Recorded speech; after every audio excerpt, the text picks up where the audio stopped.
Black yuko, Mwariama, Augustine, Masters, Zangi, Jane, Agnes, Ngendana kuona, Mushangi, Kamwegunye, mama wetu, Yvonne, Maureen, Karish, Boye, Kiora, Itumo, Njama, Kivoi mdogo na Kivemo. Thank you very much. Your Excellency, please allow me to invite the area MP so that he can introduce us to the members of parliament present.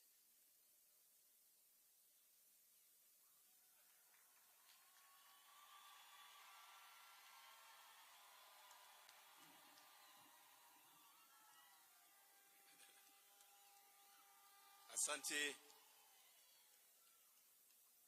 Embu mpo. Wacha nisikie kelele na nduru ya rais wetu. Your Excellency, wacha niseme ya kwanza kabisa, leo tuko chini ya kina mama. Leo tuko chini ya kina mama. And Your Excellency, welcome to Embu, Manyata constituency. Hapa huko ni one of the development projects ulifanya ikiwa ya kwanza katika Embu County. The Embu Stadium iko vile iko hivi kwa sababu yako, Your Excellency, the President. Before niseme neno moja kwa sababu mimi ndio mwenyeji hapa, ningetaka kwanza kutambua marafiki zetu wa bunge ambao wako hapa na sisi na wamekuja kwa wingi, Your Excellency, kushikana na wewe kucelebrate International Women's Day. And Your Excellency, ningeomba kwanza nitambue wabunge wa East Africa wale wako hapa kwa wingi. Ningetaka tu kuje mbele ndio waweze kutambulikana, nitawaita na majina. Pia speaker wao ako hapa. Karibu haraka tafadhali, ndio wakati.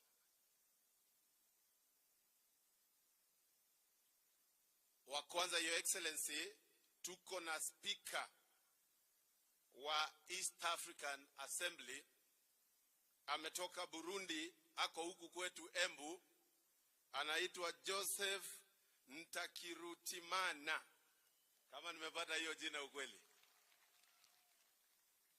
Tuko na Mheshimiwa Falhada kutoka Kenya katika East Africa Assembly, mpigieni makofi. Tuko na Mheshimiwa Guy Deng kutoka South Sudan, mpigieni makofi tafadhali.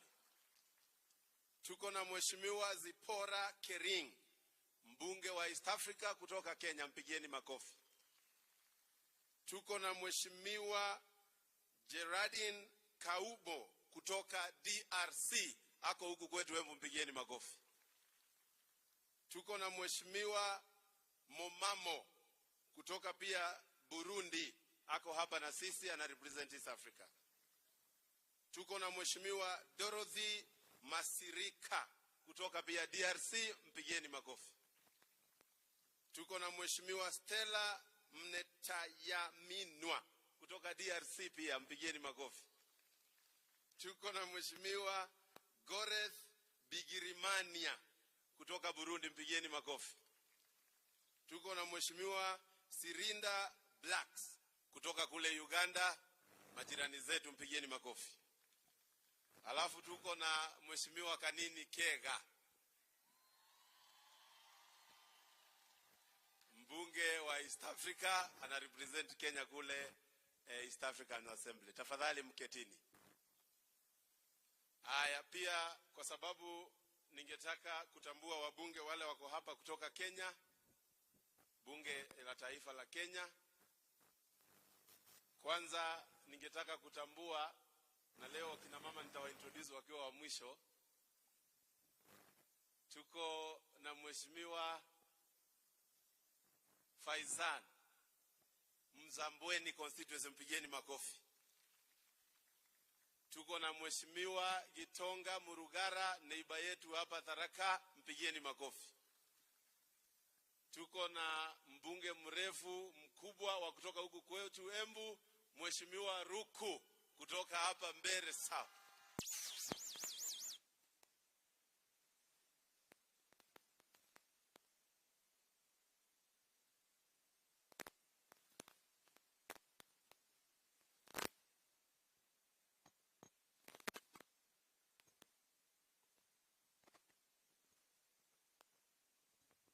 Anaitwa Karongo wa Adhangwa, mpigeni makofi. Tuko na Mheshimiwa Jane Kagiri, mbunge wa kule Laikipia, ako hapa na sisi, mpigeni makofi, and a happy International Women's Day. Tuko na Mheshimiwa Alice Ng'ang'a wa kutoka kule kunaitwa Thika, mpigeni makofi. Tuko na Mheshimiwa rafiki yangu anaitwa Jematia kutoka kule Baringo, mpigieni makofi. Tuko na Mheshimiwa anaitwa Maina, nominated senator kutoka kule, Veronica Maina kutoka Murang'a, mpigeni makofi. Tuko na bosi yangu ambaye ni deputy whip wa National Assembly, rafiki yangu sana, anaitwa Wako, mpigeni makofi. Naye senator wetu Mundi Gituonaga, senator wetu wa Embu, mpigeni makofi.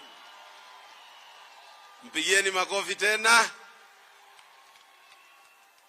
Nitaruhusu kidogo kwa sababu women rep wetu hako hapa, na leo ni International Women's Day. Mutaniruhusu women rep wetu kwa heshima na taadhima aseme jambo moja kwa sababu ni International Women's Day. Mpigieni makofi. Thank you, Your Excellency, the President of the Republic of Kenya, Dr. William Samoei Ruto, our Deputy President, Honorable Rigathi Gachagua, and all protocols observed. Wamama hoe! Wamama mpo! Muthenya toyo e! Muthenya toyo e! Tigane Jesu e! Tigane Jesu e! Your Excellency, Dr. William Samoei Ruto, we are deeply honored by your presence today as we celebrate the 2024 International Women's Day.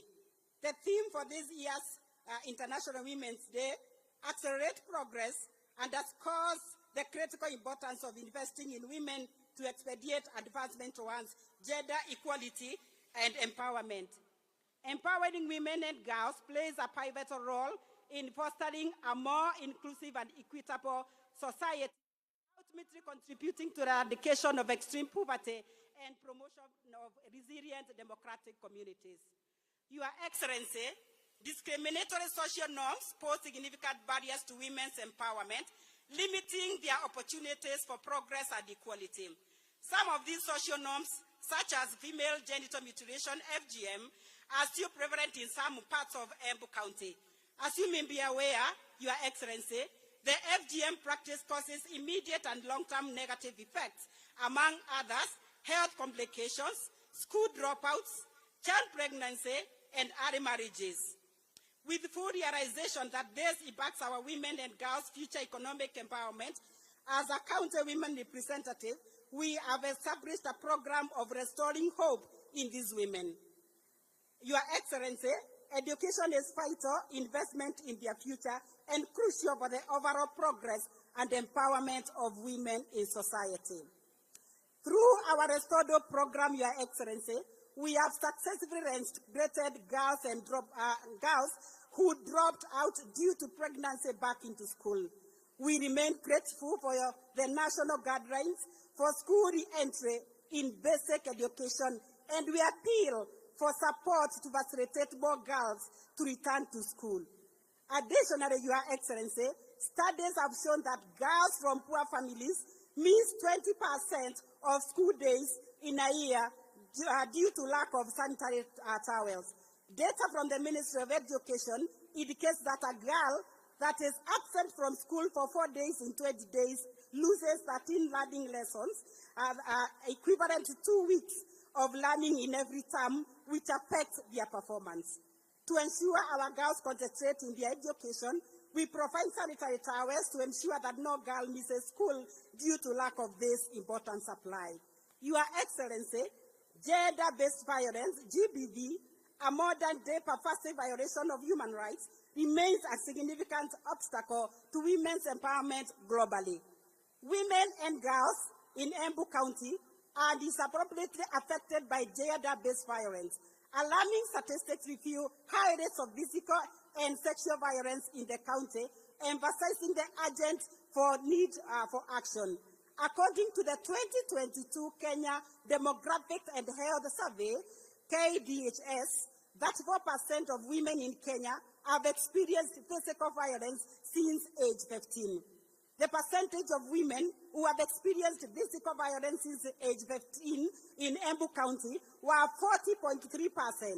In the same survey nationally, 13% of women reported that they had experienced sexual violence at some point in their lives, while those who had been sexually violated in Embu County were more than the national preference of 21.5%.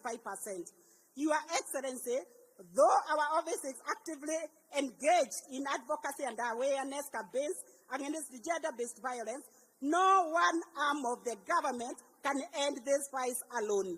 We all need to pull together to prevent and end gender-based violence. We are therefore urging our men, religious and community leaders, healthcare providers, security personnel, and the justice sector, and members of goodwill to all play their part to ensure we eradicate gender-based violence. Additionally, Your Excellency, our office conducts training on economic empowerment for women and has provided funding through GAV to various women groups to enhance their business. This financial stability enables them to contribute meaningfully to their nation's GDP through their entrepreneurial endeavors. Today, we are honored to have some of these empowered groups present to showcase their business. We urge you to support women from grassroots to trade with not only the county government, but also with the national government to respond to today's theme of accelerating progress. In conclusion, Your Excellency, we express deep gratitude for the government support of women's leadership to executive levels. The challenge now lies in leading by example as we mentor others. We urge you, Our Excellency, to be intentional on women's leadership, especially at the grassroots levels, and entrust them to lead in initiatives like Nyumba Kumi and other various positions of administration, for example, and as an assistant chief, head teachers, chiefs, chairpersons of boards of management, just to mention but a few. We believe that such positions will not only propel women to greater heights, but will also help serve as a role model to women and girls in the villages and ultimately accelerate the progress. Your Excellency, as I conclude, I wish to kindly request you to support me establish a gender-based violence center and my able governor to kindly provide us with land for the same purpose. Thank you so much, Your Excellency, for believing in us. May God bless you. May God bless Kenya. Happy International Women's Day. This is N Embu Women Representative. Na sasa nikiendelea kuketi, naomba tu niongee na lugha ambayo wamama wetu watasikia kwa sababu wako hapa. Atumia mwekuo gako karokemika president, gako karokemika deputy president, gako karokemika gavana wetu. Asanteni sana, Your Excellency. Nituramenya ofisi yaku ni irarwa na njovi muno iria itaimbetekerie ni watho. Na atumia aria mai guku nio casualties a njovi iria itaimbetekerie ni watho. Atumia aya monaga athuri yao na marere uguo matakumenya kuria marere kana magoka mayatukire. kwe masukuru da ino matai na ciana cia sukuru because overall wa ciana nduramenyeka. And so your excellency niraboya ogwo twina nditinene ya korana dawa cia kurebia na njovi cia ibango twikirire undu ucio uboro wa korana gender based violence thini wa Embu County. May God bless you, may God bless Kenya, may God bless Embu County. Thank you. Makofi ya women rep wetu. That was a very elaborate speech, and make sure you hand over that speech to His Excellency ili aende akisoma vizuri. Your Excellency, let me nitambue Deputy Governor wetu, tafadhali mahali uko simama uonekane na usalimie watu. Mpigieni makofi tafadhali. And before I hand over the program, Your Excellency, kwanza mimi nataka kukuambia shukrani. Ukiangalia kina mama wote ambao wako kwa serikali yako, they are very happy. Na hata wenyewe wana smile kuliko sisi zote. Ni kumaanisha unawaendelea kuwatunza na unawapeleka vizuri. And Your Excellency, I remember wakati tulikuwa natafuta kura, na you are very specific and keen kuhakikisha kura ya gavana wetu Excellency Cecily Mbarire imechungwa na imekingwa vizuri.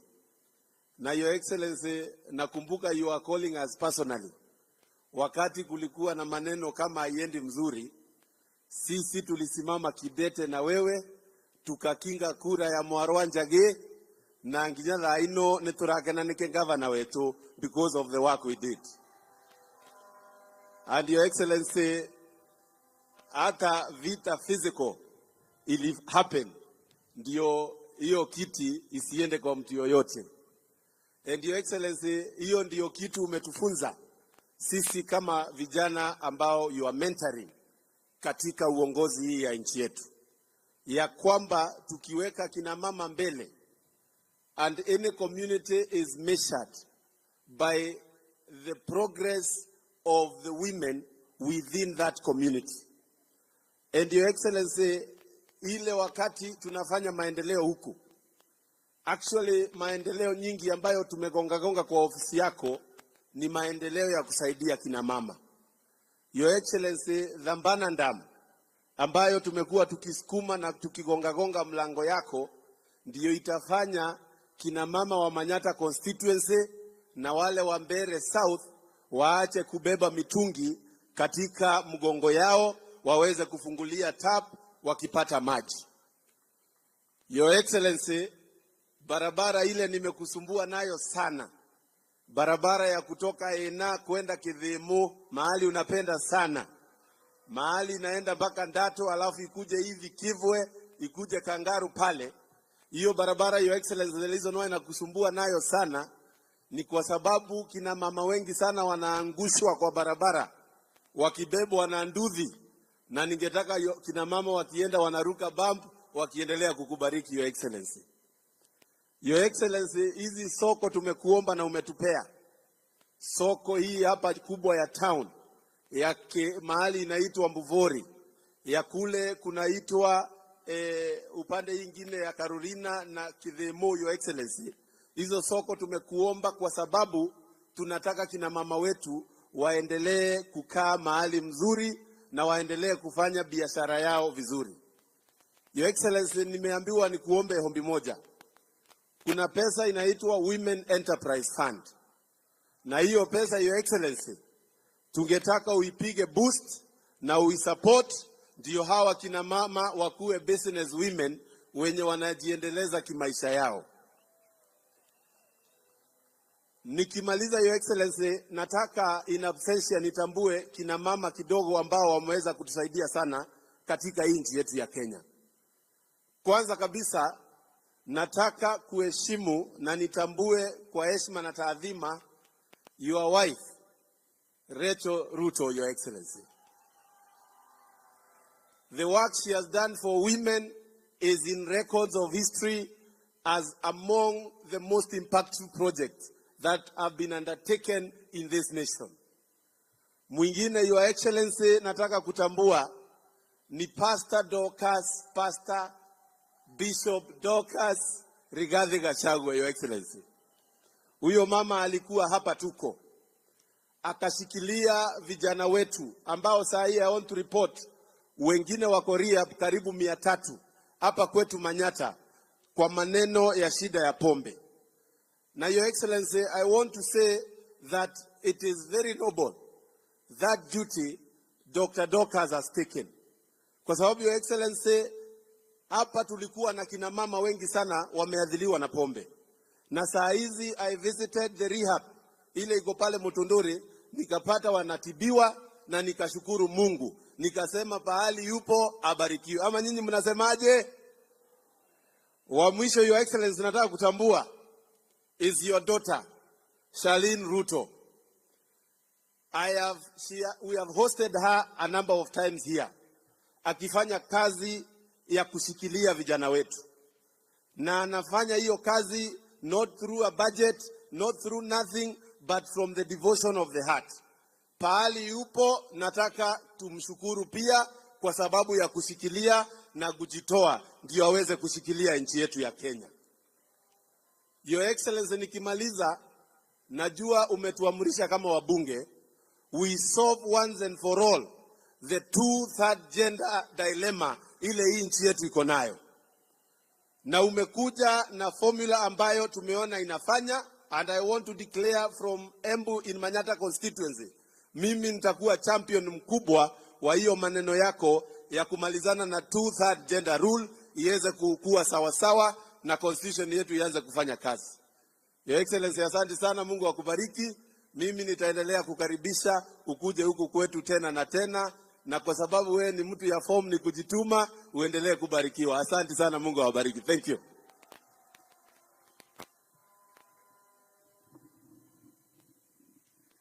Your Excellency, allow me to take this opportunity to appreciate the presence of everyone who is here today to celebrate the International Women's Day with the great women of this nation. As we commemorate the International Women's Day 2024, we celebrate the remarkable achievements and contributions of women and girls and all those who support their cause across the globe. It is a day to recognize their resilience, strength, and unwavering determination against all odds. The theme for this year is Invest in Women, Accelerate Progress. Nagekuyo tuwaga atiriri, kuhe atimia hinya nikore umithio munene. Atimia ugai women power. Women power. This is a day when we celebrate the achievements of women in all spheres of society, including politics and decision making. So as we mark this day, Your Excellency, I want to urge every one of us to remember to tap into the incredible God-given potential that is in our women and girls in order to achieve collective development in our society. Your Excellency, with your permission, I wish to recognize the 7 beautiful and wonderful ladies who have broken the glass ceiling to become the best performing governors in this nation. And I request them to stand up so that we can appreciate them.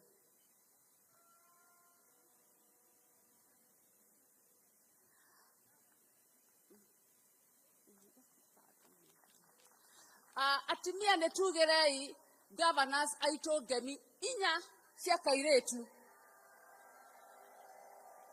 1, 2, 3. Thank you very much. Asanteni sana. Let me also appreciate our development partners who have continued to support the cause of women and girls in this country over the years. But I also want to give special recognition to our greatest champion of the women agenda, who is none other than His Excellency, the President of this great nation. Gemi idano siaka mwana, atimia tuekuo. Aya tuambiririe. 1 2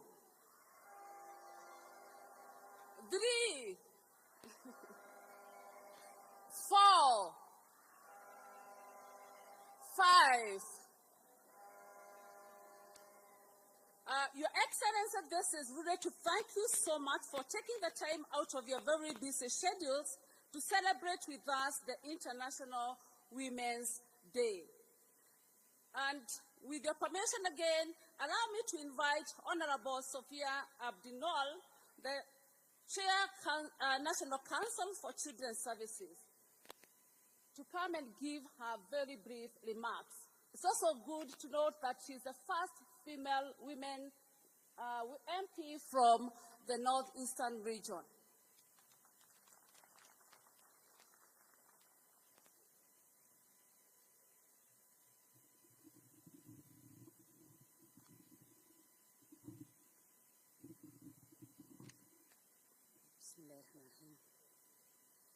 Your Excellency, the President of Republic of Kenya, Honorable Dr.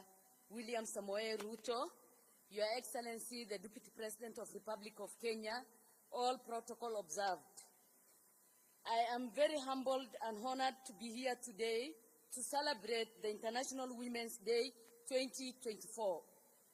This is indeed a special day to recognize the achievement and the contribution of women in our society and to reaffirm our commitment to gender equity and women empowerment. We recognize our G7 women. We recognize our governors women. You have seen what they have done. They have shined, they have shown us what they have done and what a woman can do. Women are the backbone of our nation. They deserve respect, recognition, and support. They are making difference in every sector, Your Excellency. Your Excellency, investing in women to accelerate progress is not only the right thing, but is the smart way of doing business, Your Excellency. Today, as we celebrate success in women empowerment and advancement in Kenya, we must also acknowledge the challenges and barriers they face.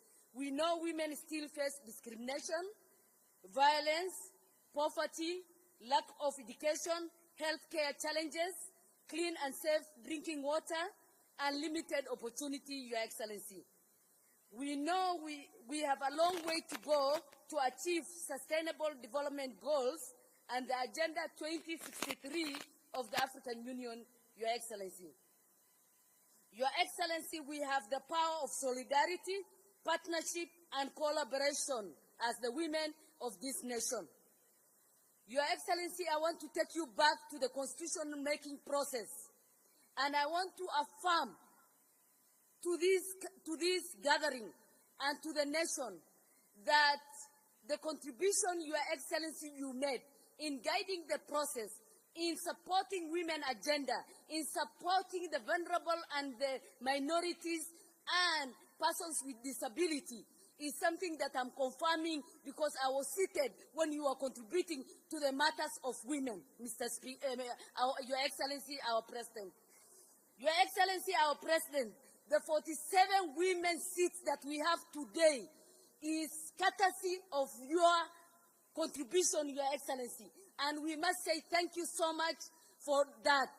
Your Excellency, we acknowledge and appreciate the renewed commitment of implementation of two-thirds gender principle.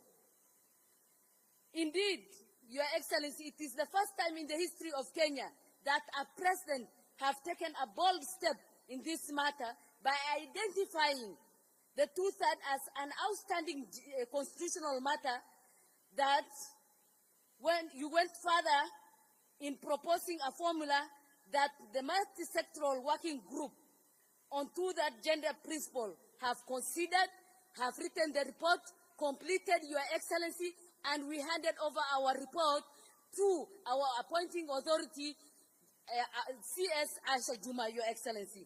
Your Excellency, thank you so much. You have heard the women. You have taken the women by your hand. You have worked with them. And now we know you are concluding the 2/3 gender principle. Thank you so much. God bless you. God bless Kenya. Wamama hai.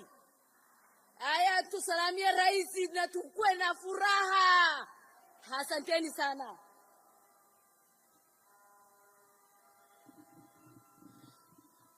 Your Excellency, next we are going to have Ms. Anna Mutavati, County Rep UN Women Kenya, who is also going to make very brief remarks.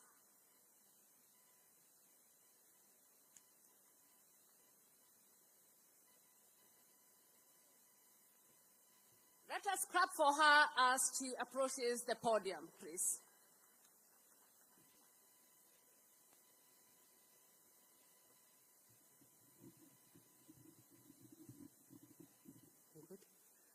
Chief guest, His Excellency Dr. William Samoei Ruto, the President of the Republic of Kenya and Commander-in-Chief of the Kenya Defense Forces. His Excellency Deputy President of the Republic of Kenya, Honorable Rigathi Gachagua. Our host today, Her Excellency Governor Cecily Mbarire, Governor of Embu County. Distinguished guests, all protocols observed. Good morning and happy International Women's Day. I bring greetings from the UN family, United Nations family in Kenya. I also bring apologies from our UN resident coordinator, who unfortunately could not make it to join us today. My name, as introduced, is Anna Mutavati. I am the country representative of UN Women to Kenya. I am joined here by members of the United Nations family in Kenya. And we are also honored to be hosting the Deputy Executive Director of the United Nations Population Fund, who is visiting Kenya from New York. Let me begin by thanking you, Your Excellency, for your presence today as we commemorate this year's International Women's Day. Your participation is proof of your personal commitment and your dedication, and the dedication of your government to honor women while advancing gender equality. Distinguished guests and excellencies today we are joining the rest of the world in commemorating the International Women's Day under the theme, Invest in Women, Accelerate Progress.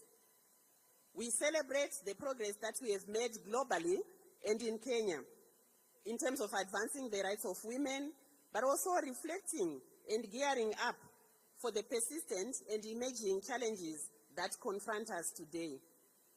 Allow me, Excellency, Mr. President, sir, to share a few data points to demonstrate the theme for this year. According to the reports on the Sustainable Development Goals, there is no country in the world that is on track to achieving gender equality by 2030. Globally, 1 in every 10 women is living in extreme poverty. More than 1 in every 4 women lacks access to safe drinking water. Only 17% of inventors and innovators in international patents in 2022 were women, compared to 83% men.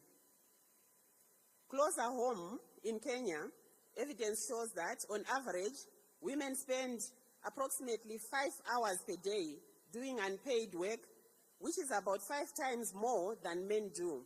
We all know that this keeps women from engaging in economic activity and advancing themselves and their families. Additionally, female-headed households are poorer than male-headed households in Kenya. So female-headed household poverty stands at 38.8% compared to 32.7% for male-headed households. Rural female-headed households have the highest poverty rate at 42.5%.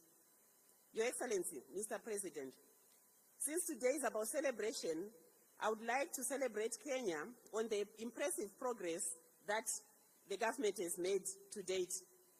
In 2022, in the general elections, we saw a record number of women who were elected to positions of governor. Kenyans in 7 counties entrusted 7 women governors with leadership to deliver on the promise of devolution. Congratulations, Kenya.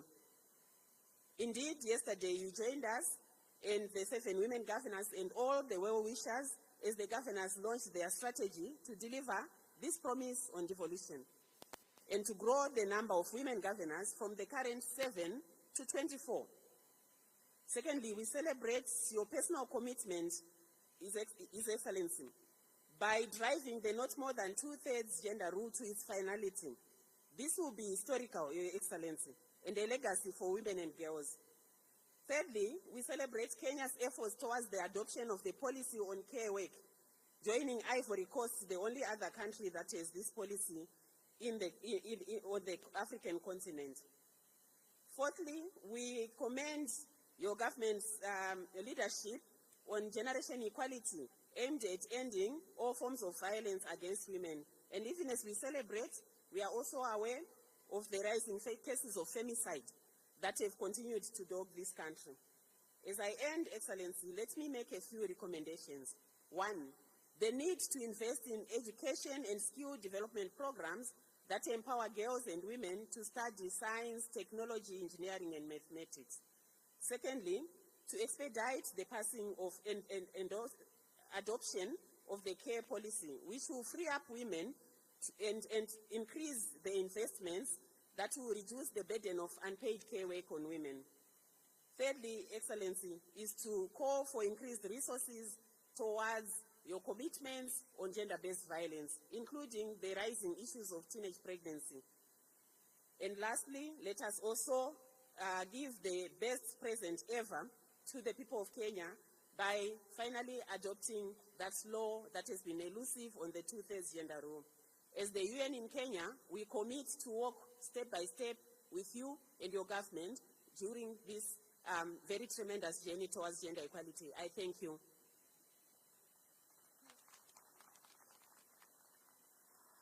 With us, Your Excellency, we have Mr. David Gosney. He is the Charge d'Affaires U.S. Embassy, and he is also the co-chair of the National Gender Sector. Please allow that he gives us a few remarks.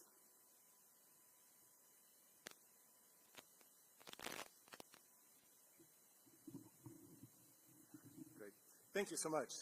Your Excellency, President William Ruto, please allow me to write on all the protocols already observed today. We have so many amazing distinguished guests with us here today. But it's extremely important. I want to recognize the tireless advocates for gender equality. And to all of Kenya's women and girls, good morning to you all. I'm really honored to be here with you today as we celebrate the remarkable achievements of women across Kenya. But importantly, to reaffirm the commitment of all the development partners to partnering with you all to create a Kenya where every woman and girl has the opportunity to reach their full potential. Today, I'm wearing many hats today.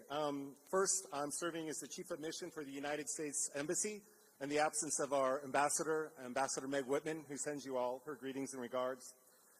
Normally, I serve as the Mission Director for USAID here in Kenya. But today, most importantly, I think, I serve as the co-chair for the Gender Working Group, along with the amazing CS of the Gender Honorable CS Jumwa. During my time here, I have had the privilege to work with her and witness firsthand what happens when we invest in empowering women. Over my 20-year career, I've served in many, many countries around the world. I've seen many women in women's programs, and I can tell you with assurance what I think you already know. The Kenyan women are indeed a powerful force in many regards. They're community organizers in rural villages, entrepreneurs, leading the tech sector, and helping to shape Kenyan society in so many regards. It is truly an exciting time to be here and invest in women.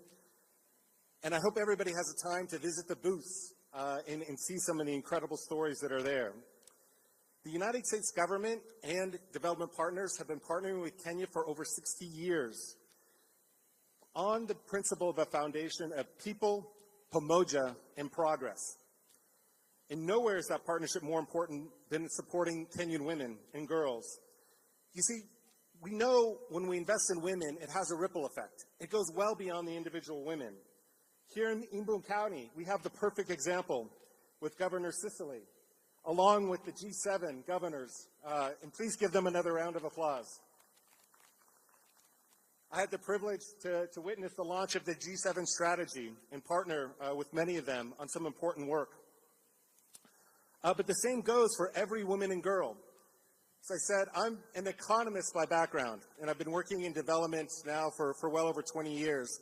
And we work very hard to figure out what works.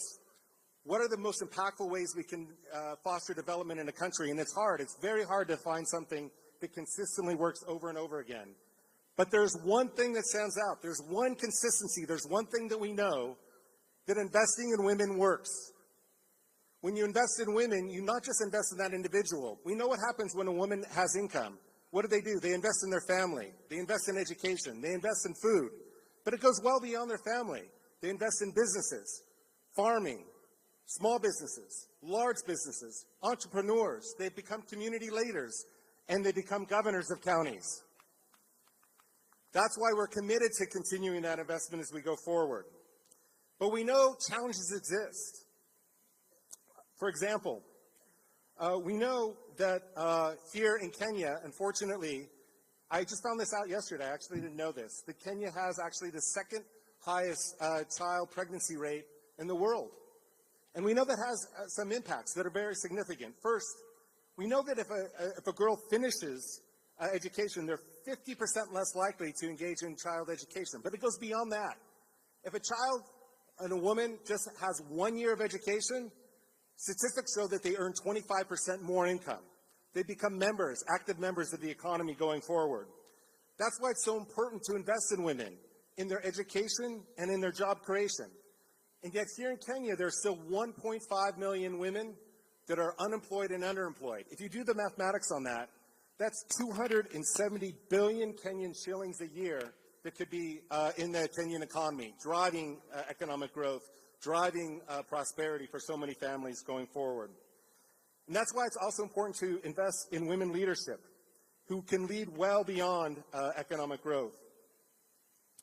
Our shared values are why donors are continue to foster programs, partner with the Kenyan government, partner with financial institutions, provide mentoring opportunities. For example, we've partnered with over 60,000 women and girls for 10 to 19 years across the country with mentors, and that's generating some truly amazing results. I want to give one example, and then I'll conclude. Just recently, the first ever award for the world's best nurse was given out. And you know who won that? A Kenyan. A Kenyan nurse won that. And you know what that person is doing right now? They're working in Marsabit to address the Rift Valley fever there. They're going back to their communities and fostering real development in there. That's why we're going to continue to work together with you all. We'll continue to work together with the government to foster new policies, new innovations, development programs, hand in hand with you all, and support you all to be the leaders, the entrepreneurs, the champions in the future, who knows governors, and who knows beyond. Thank you very much.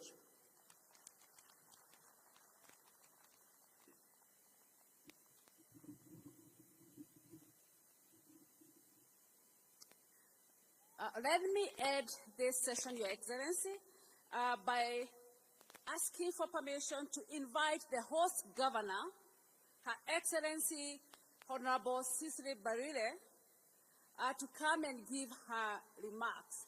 Please note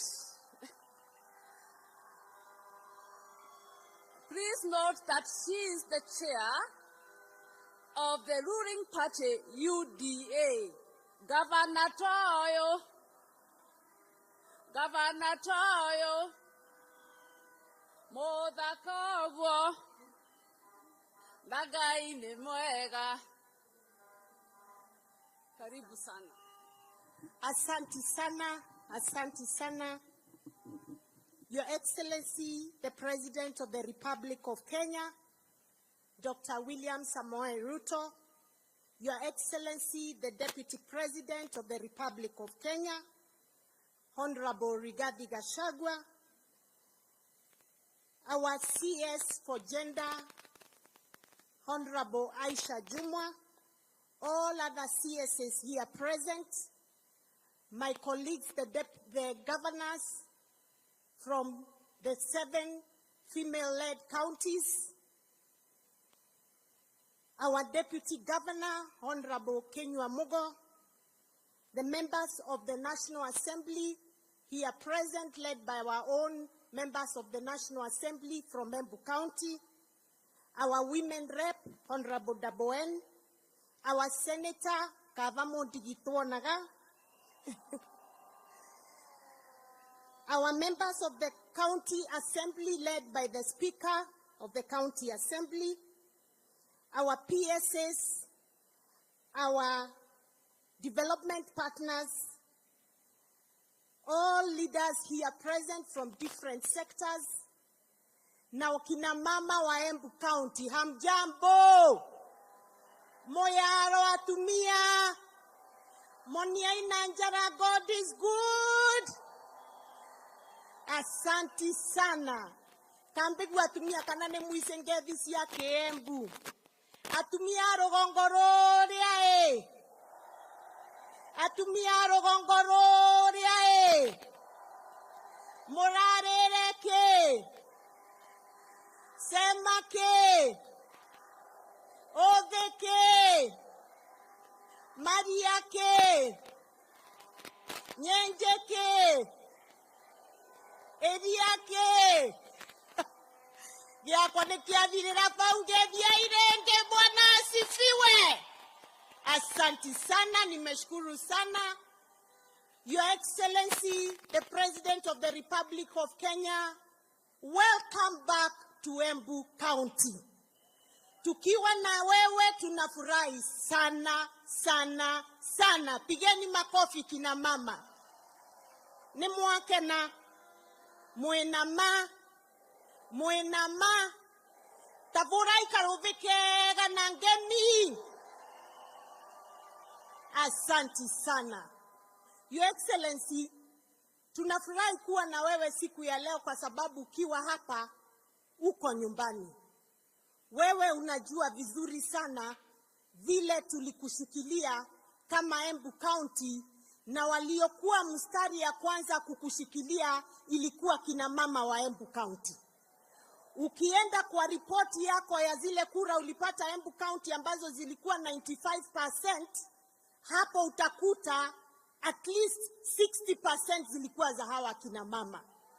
And therefore we are very happy to welcome you to Embu County, the land of opportunity. Your Excellency, let me begin by really thanking you in a very big way kwa sababu tangu tuingie, tangu tuchaguliwe, umenishika mkono, Your Excellency. Kama governor wa Embu County, kama mama, mimi nataka kukuambia from the bottom of my heart, thank you very much, Your Excellency. Umenishikilia, Your Excellency, na ukakubali hata kuleta madaraka last year ikakuja hapa Embu County. Na kutoka hapo milango ikafunguka. Tukaketi na wewe na ukakubali kutujengea stadium hii ambao tuko siku ya leo. Mungu akubariki, Your Excellency. Ukakubali kutujengea soko ya Embu ambayo ilikuwa imekwama kidogo. Nilikuja kukuona wiki 2 iliyopita. I want to report to you, ulikuamusha hiyo soko and it was advertised 2-3 days ago katika gazeti ndio tuanze tendering process. Pigeni makofi. Your Excellency, out of your hard work, Your Excellency, we are also seeing roads going on in Embu County. Unatujengea mabarabara ambazo zilikuwa zimekwama na tunakuomba zimalizike, na zile zingine ambazo tumekupatia kama viongozi wa Embu kwa sababu tumeketi na wewe na tukakupatia list ya barabara zetu zote. Tafadhali, Your Excellency, na kuomba nikinyenyekea zaidi, katika Jubilee government hatutukupata barabara za kutosha kama Embu County. We only got 70 kilometers of road as Embu County for the 10 years. Tunakuomba hii road, hii serikali ya Kenya Kwanza, hii serikali ya mahasla, hii serikali wewe umesimamia, hii serikali ambayo ruling party ni UDA na chairman ni mimi, tafadhali unitoe tu aibu, nipatie 300 kilometers of road and we'll be very happy, Your Excellency. Kanategua ndo akwa. Asante sana. Your Excellency, ulituambia utatusaidia na Njokere Stadium ambayo itakuwa state of the art sports center. Bado nataka kukukumbusha, bado tunangoja hiyo stadium ndio tukue hata sisi hiyo Africa Cup of Nations, hata hiyo tunataka ikuje hapa Embu County. Your Excellency, I want to thank you, na Mheshimiwa Mukonji amesema hapa, kwa zile soko ambazo umekubali kutuletea under the ESP. Your Excellency, I want to report to you, katika hizo markets ambayo moja ni hiyo ya Mbuvore, Kangaru, Kanywambor, Isiara, Karurumo, Ogwere na Makutano kule Mwea. Bili tayari ziko advertised na zimepatianwa tender. On Monday, mimi na Mheshimiwa Mukonji MP Manyata tutakuwa tunafanya ground breaking ya hiyo soko kule Mbuvore saa 10 on Monday. Pia Your Excellency, on Tuesday tutakuwa kule Runyenjes, Karurumo, tukifanya ground breaking ya hiyo soko ya Karurumo na Mheshimiwa Karemba. Mimi nataka kukushukuru na nikuambie tunataka hiyo kazi ianze na hizo soko zingine 5 pia ianze ndio ukuje ufungue kama zimeisha. And I want to thank you because you have given the women of Kenya dignity. Mama mboga umemkumbuka na unamjengea soko ya maana ambapo hata kuna nasari ya kuweka mtoto wakati yako kazi. Unasema utaki mama ashindwe na kufanya kazi yake ya soko kwa sababu ako na mtoto mdogo. Thank you because tutakuwa na nasari hapo. Sisi wenyewe county tutaweka mwalimu hapo. Tutahakikisha there is a caretaker, angalie mtoto, mama auze mboga, apate pesa ya kupelekea familia yake. Asante very much, Your Excellency. Your Excellency, I want to thank you for another very good program, that of community health promoters. Your Excellency, Embu County tuko na 1,563 community health promoters ambao wamekuwa trained and they are doing a beautiful job. Asante kwa sababu umekubali tulipe nusu county, nusu national government, and we are sure with that we'll be able to provide proper health care for our people. Your Excellency, tumeshaanza ile county aggregation and industrial park kule Mashanga. Na tunajenga hiyo ndio tuangalie value addition ya chakula zetu ama our cash crops katika Embu County.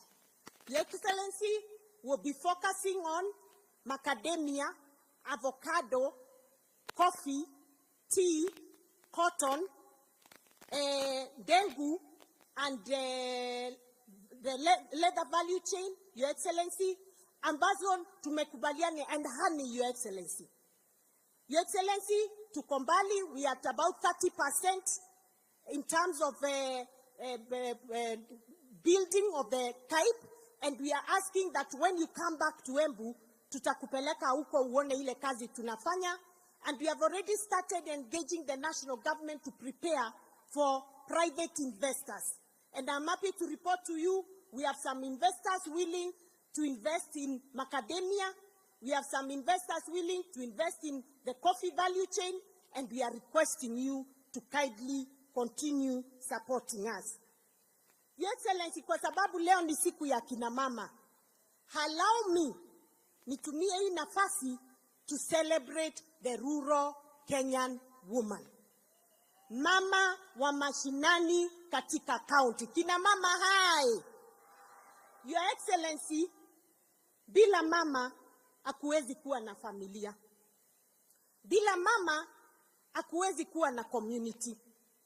Allow me nikwambie ile kazi yao wa mama wanafanya hapa Embu County. And I believe the same is the case across all the counties.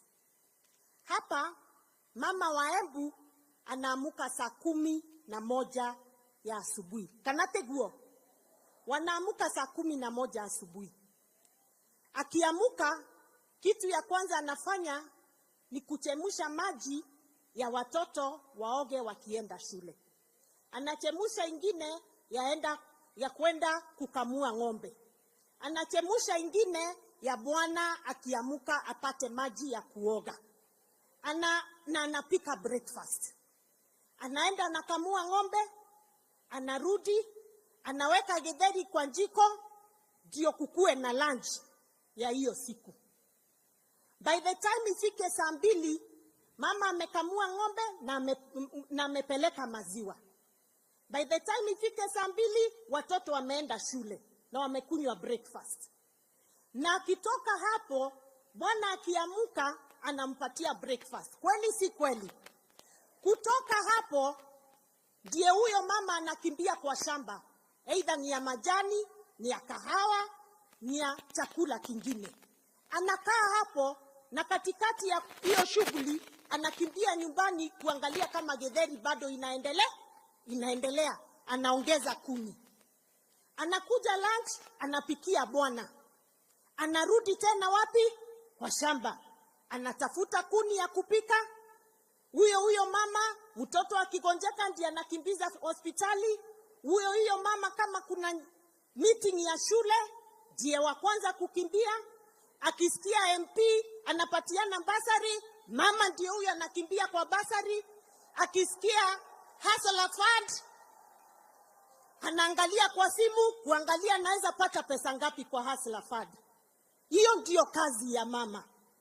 Mama hananga saa hata moja ya kuketi chini kupumzika.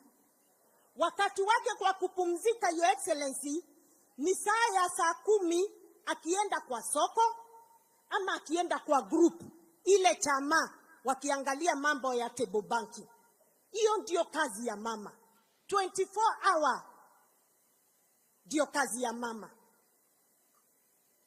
And therefore, Your Excellency, ujue jioni ikifika, watoto wakikuja kutoka shule wanaangalia kama mama amewapikia.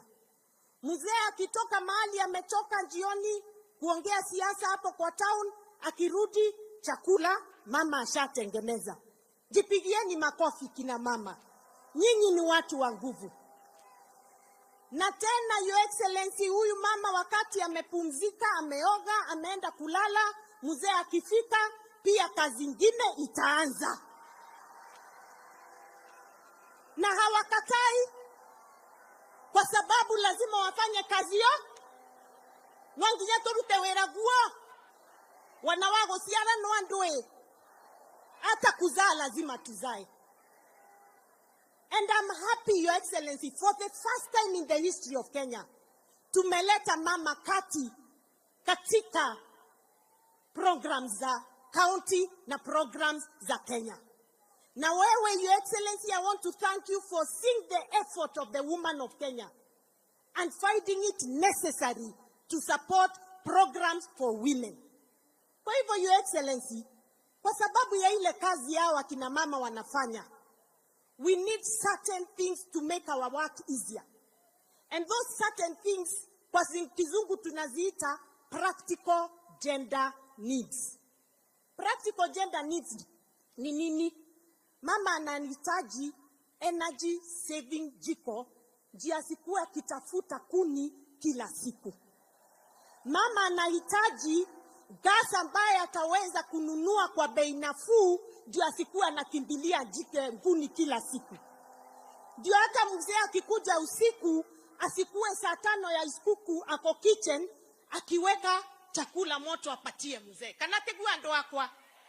Mama anahitaji maji ifike kwake kwa mboma, ndio asitumie masaa mingi akienda kutafuta maji kwa mto. Those are called practical gender needs. Mama anahitaji hospitali ambayo itaweza kumsaidia akitaka kuzaa aende azae bila shida. And that's why I want to support that, Your Excellency, Linda Mama program tafadhali iendelee. Tafadhali Linda Mama iendelee. Na hiyo na sisi tunaendelea kujenga mahospitali kuhakikisha kuna dawa. ndio hao wa mama, sisi tuko tayari hata kukuzaa, tuite mtoto mmoja hapa Embu County, William Samoei Ruto, ukuje ujisalimie. Finally, Your Excellency, these women, hao wa mama ambao ni wa mama wa nguvu, wanahitaji chapa, pesa mfukoni. Pesa nini? Pesa nini? Pesa mfukoni. Katika hiyo pesa mfukoni, Your Excellency, kahawa yetu, majani yetu, maziwa yetu, macadamia yetu, avocado yetu, ngena yetu, green grams, ngena, mera yetu, mogoka. Tunahitaji pesa mzuri kuliko ile tunalipwa. I want to thank you because ulituma your deputy president Rigiji afuatilie hiyo mambo ya kahawa, ya majani, ya maziwa. Na tumeona amejikakamua kabisa. Na tukapata cherry advance fund ndio tuweze kulipa wakulima waweze kupata pesa. Lakini tunaomba, sisi tunataka kahawa yetu at least tuwe tunapata $1 per kilo for coffee. We want a minimum of 55 shillings per kilo for our milk. We want a minimum of 100 shillings per kilo of macadamia. We want a minimum of 150 shillings for our ndengo. Ndio hawa mama waweze kuishi poa. Kanategua ndo akwa. Yuangwane na mwarereria. Motivorere ikarinda karoveke gakene. Asante sana. Your Excellency, I want to thank, nataka kushukuru hawa mama kwa vile mumenishikilia. Nataka kuwashukuru kwa sababu bila nyinyi singekuwa hapa.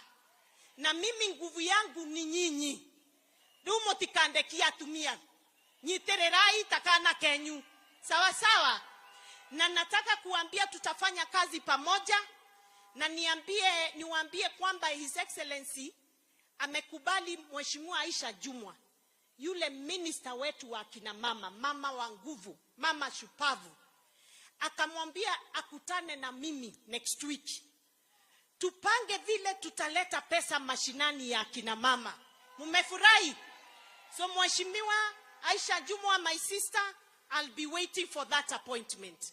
We want to bring money to the women, ndio waweze kufanya biashara, waweze kuinua familia zao, waweze kuendeleza maisha yao.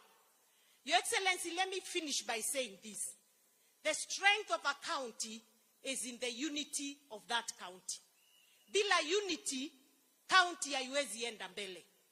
For 10 years, Embu tulikuwa na msukosuko mingi, and we lost big time in development. I want to appreciate the support and the unity that is in Embu County amongst all the leaders.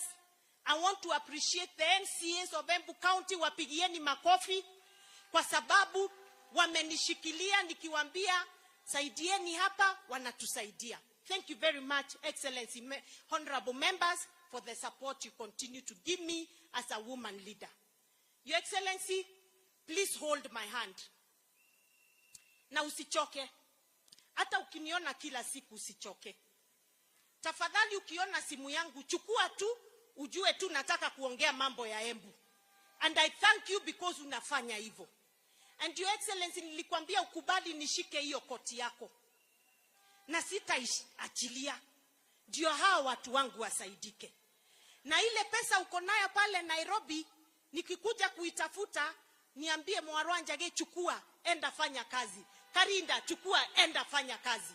Na hao watu watafurahi. Mtafurahi.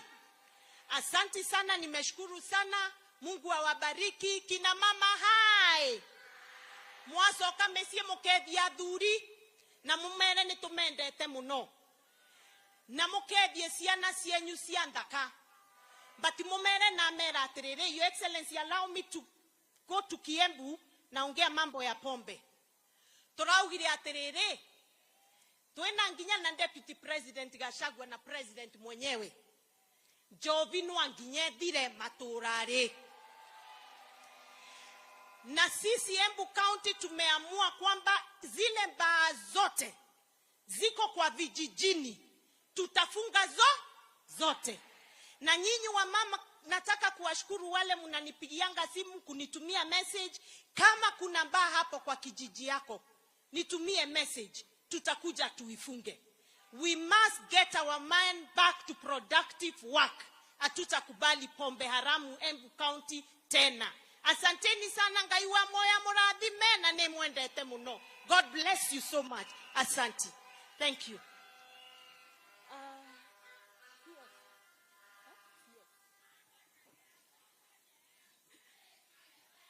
Asante. Yes.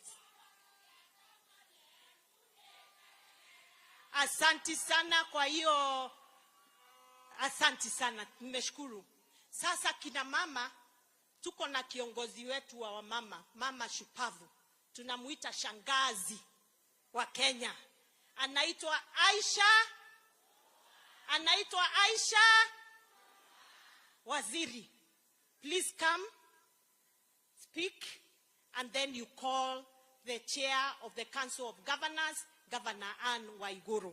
And please, while you are here, Waziri, kindly introduce the CSAs and PSAs who are here with us today. Asante sana. Huyu mama anafanya kazi ama afanyi kazi? Ebu onyesheni kwa mikono hivi. Asante sana. Karibu sana. Asante sana.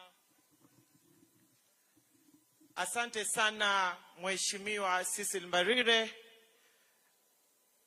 Mheshimiwa Rais wa Jamhuri yetu ya Kenya na Amiri Jeshi Mkuu wa majeshi yote ya nchi ya Kenya, Mheshimiwa William Samoei Ruto, Naibu wa Rais Mheshimiwa Rigathi Gachagua, wastahiki magavana walioko hapa leo wakiongozwa na gavana aliye mwenyekiti wa magavana na gavana wa Kirinyaga, hasa sana G7. Waheshimiwa wabunge wa taifa na wabunge wa kaunti, waheshimiwa mawaziri wenzangu na makatibu wakuu walioko hapa leo, wafanyikazi wote wa serikali, itifaki zote nikizizingatia, kina mama wa taifa letu la Kenya, kina mama hoye! Kina mama hoye!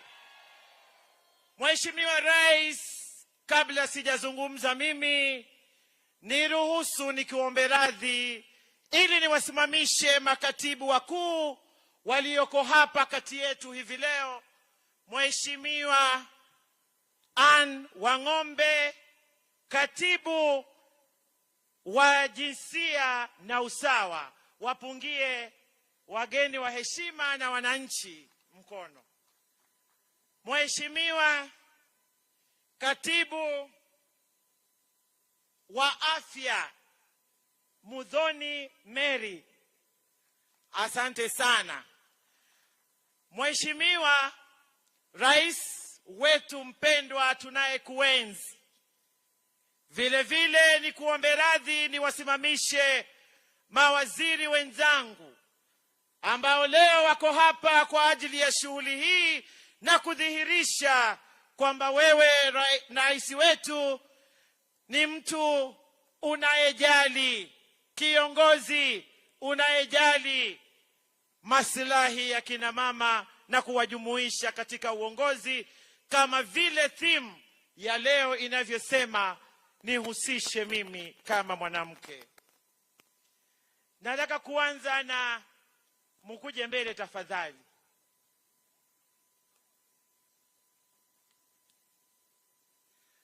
Yale yote ambayo ameyazungumza Mheshimiwa gavana wetu aliye mwenyeji wetu Mheshimiwa Cecil Mbarire kuhusu kina mama, kweli kina mama wana kazi ya kutoka lisaa la kwanza hadi masaa 12 ukichanganya na wale vingine 12, nataka niwapongeze, na mimi nataka niwaimbie nyimbo moja tu kina mama. Najua nyinyi hamutanijibu kwa sababu labda hamuijui, lakini nichukue fursa hii Mheshimiwa Rais na kuomba radhi, niwapongeze tu kwa njia ya kipekee.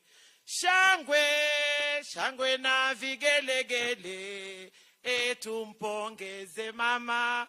Hakuna aliye kama mama. Hongera mama, hongera. Nataka niwache kipopolipo hichi kwa dadangu ambaye ni waziri wa masuala ya afya katika taifa letu la Kenya, Bi Susan Nakumicha. Musikie sauti yake pia kama mama. Asante sana. Kwanza mimi nataka kushukuru Mheshimiwa Rais kwa kunipa fursa kama mama kufanya kazi ya afya.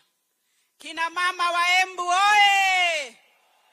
Mpo? Mimi niko na swali. Mtoto akiwa mgonjwa, nani umpeleka hospitali? Mama. Sawa kabisa.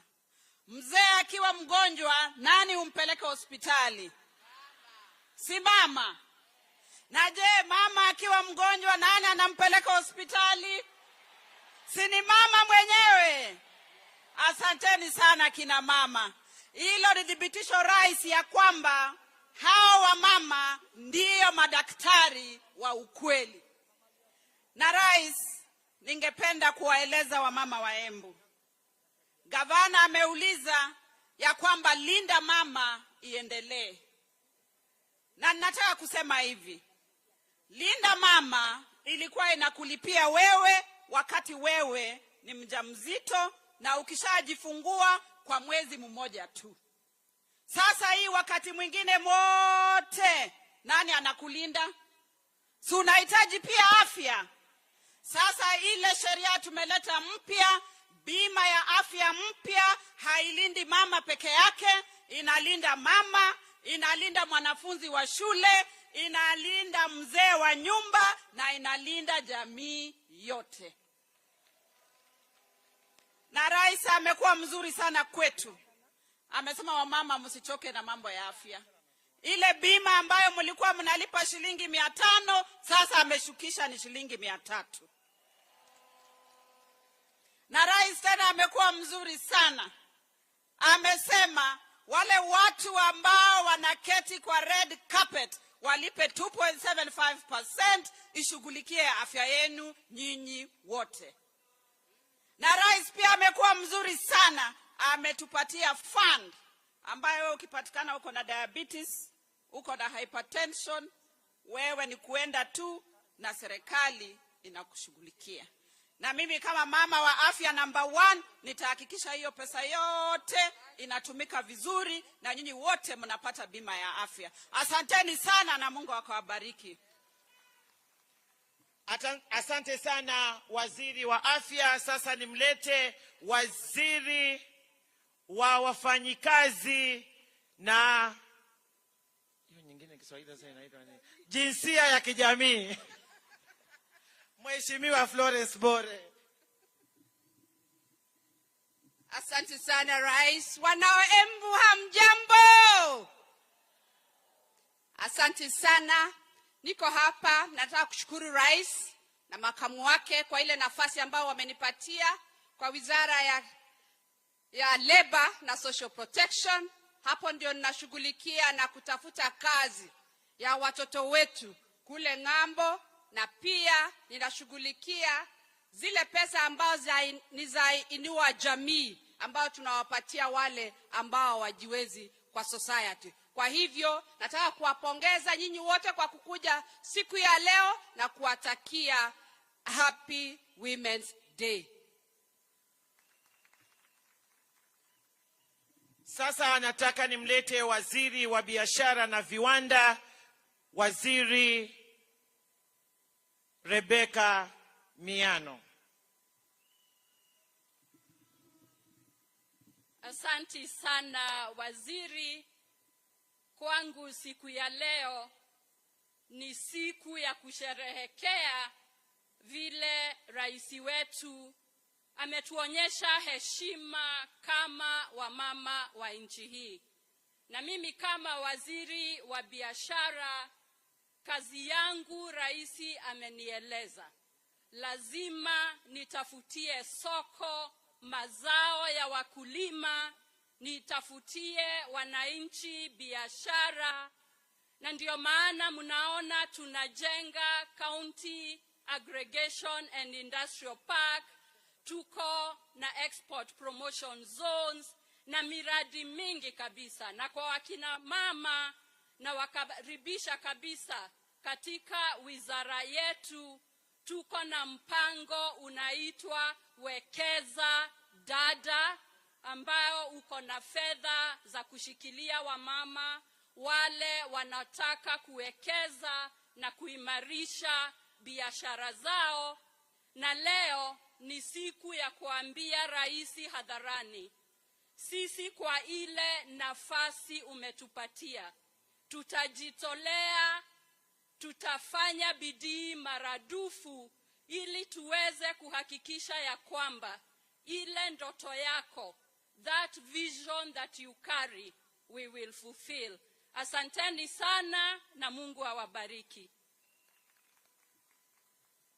Sasa nataka nimlete waziri wa mazingira, misitu, ukabilianaji wa tabia nchi na mali asili.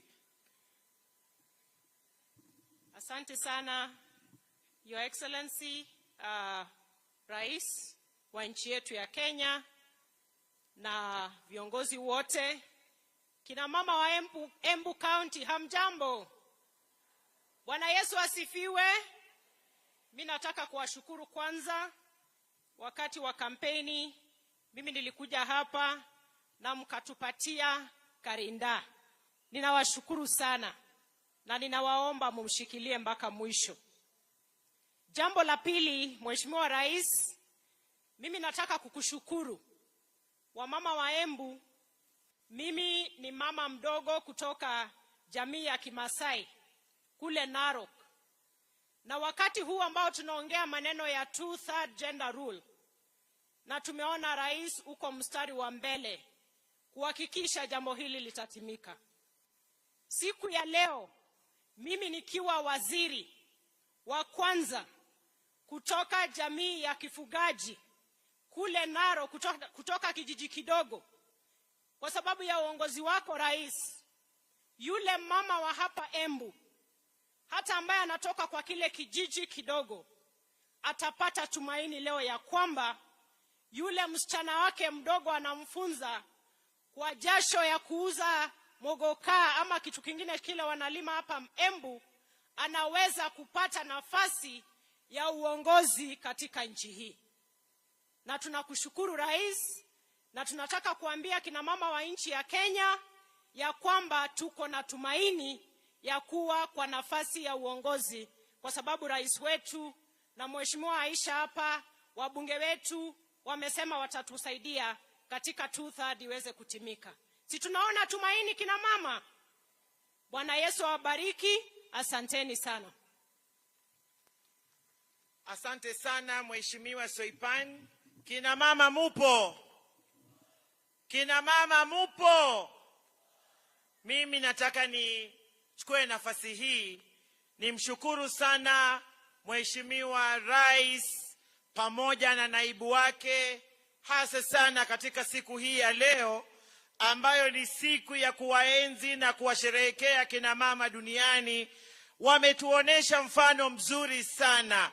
Labda nyinyi hamujaona, lakini sisi ambao tumekaa katika jukwaa hili, nataka niwape habari kamili kwamba waliowakalia nyuma yao hivi leo sio wale wamevaa masuti. Leo walioko nyuma, walinzi walinda usalama, ni kina mama pale nyuma. Kwa hivyo nataka tuwapigie makofi, shangwe na vigelegele. Pia kina mama kazi hiyo twaiweza, na mkitupa nafasi kama walivyopewa, wanadhihirisha kwamba leo rais yusalama na naibu wake yusalama mikononi kwa kina mama. Your Excellency, as the women of Kenya, we are deeply honored by your presence today as our chief guest of this year's International Women's Day. This, Your Excellency, is a clear demonstration of your commitment of the empowerment and advancement of women and girls in our country. Your Excellency, this year's theme, Invest in Women to Accelerate Progress, align perfectly with the Kenya Kwanza Women Charter, which you committed to, and your bottom-up economic transformation agenda, popularly known as BETTER.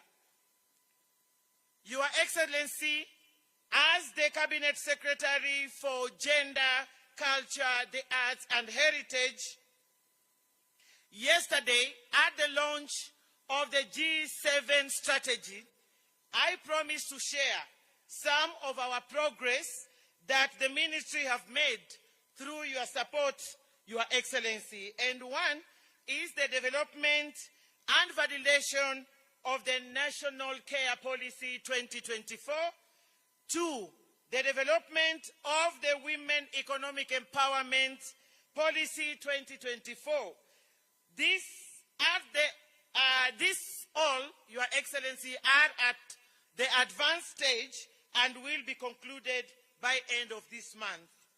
Your Excellency, this will be a great milestone in Kenya as being the first ever women economic empowerment policy aimed to reducing household poverty, increasing economic growth, productivity, and efficiency for women.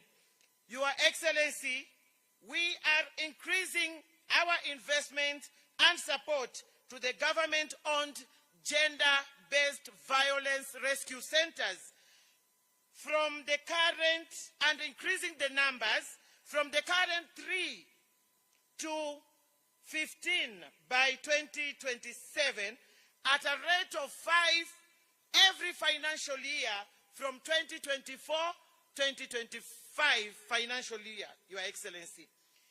Your Excellency, we have seen an unfortunate increase of femicide in Kenya. My ministry have moved swiftly to address this situation, and we reached out to my cabinet colleagues in the ministries of Education, Interior, Health, and other stakeholders, religious leaders, and non-state actors to conclusively address these challenges, Your Excellency. And in the same breath, we are reviewing the gender-based violence policy to reflect our realities, Your Excellency. Additionally, Your Excellency, on the implementation of the 2/3 gender principle, which you have led from the front, I am excited that we are making a very good progress, and I want to appreciate your demonstrated political goodwill in making this a reality. Finally, Your Excellency, I want to thank you, Your Excellency, for your support and your contribution towards this noble event today here in Embu. To our development partners, led by the UN Women Representative, Ms. Anne Mutavati, thank you so very much for your unwavering support. Kina mama, mengi raisi atayazungumza.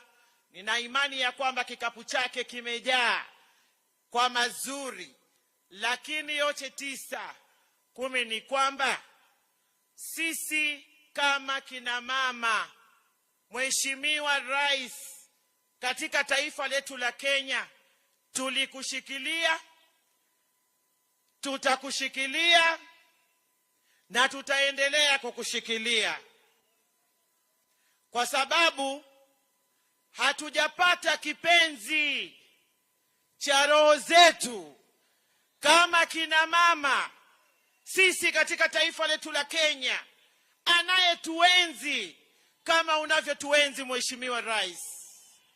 Jana ulitumia masaa mengi sana kuja kuwapongeza na kuwapa nguvu dada zetu magavana, na katika historia tangu katiba hii ya Kenya izinduliwe mwaka wa 2022 tumepata magavana 7, Your Excellency, na 4 kati yao wametoka katika chama tawala ambacho wewe mwenyewe ndiyo kiongozi, na haingewezekana bila juhudi zako. Hawa dada zangu wana ushuhuda wa kutosha. Na ulivyoeka kipaumbele Mheshimiwa Rais kutimiza mapenzi ya katiba yetu katika kutimiza kile kitengo kimoja cha kikatiba cha thuluthi 2, Mheshimiwa Rais, sisi kina mama katika taifa letu la Kenya tutakuenzi na kukushikilia. Ninajua una uwezo, una nia na una nguvu. Yote haya yatatimia. Kina mama, nimesema machache tu, lakini mengi Mheshimiwa Naibu wa Rais na Rais wetu watakuja hapa kuyazungumza. Ila mimi nikushukuru pia vile vile Mheshimiwa Rais kwa kila juhudi ambayo unaifanya, kwa sababu unapozingatia afya na kuitengeneza kuwa chombo ambacho kitafaidi kila Mkenya, atakayefaidika zaidi ni mama. Mheshimiwa Rais, njia zinapotengenezwa, wanaopita kwenda masokoni ni kina mama. Mheshimiwa Rais, tunapopata maji mpaka mitaani na nyumbani, wanaofaidika zaidi ni kina mama. Mheshimiwa Rais, mimi nataka nikuambie ya kwamba juhudi zako tunazihisi, ambaye hazihisi ni hayawani, lakini sisi wenye akili zetu, sisi wote tunazihisi. Kwa hivyo mimi nataka nikushukuru, na kama waziri wako wa jinsia na usawa, Mheshimiwa Rais, tutazidi kukusaidia na kuhakikisha ya kwamba kina mama kama unavyosema ndio wapigaji kura, ndio wengi, ukazidi kuendeleza kazi hii. Na bila shaka, bila tatizo, bila tashwishi, tunaposherehekea siku hii tunasema tunaangalia tulikotoka, mahali tulipo na kuendelea mbele. Kwa hivyo kule tumetoka ilikuwa ni kubaya zaidi, mahali tulipo. Asante Mheshimiwa Rais kwa kutukwamulia mambo mengi ya kiuchumi, afya na hata katika kuongezeka kwa nafasi za uongozi wa kina mama katika serikali yako. Tunapoendelea mbele, mimi sina cha kukupa ila kusema tu 10 Express. Asanteni sana. Ni wakati wangu sasa nimkaribishe kiongozi mwenyekiti wa magavana, Mheshimiwa aliye pia gavana wa Kirinyaga, Mheshimiwa Anne Waiguru,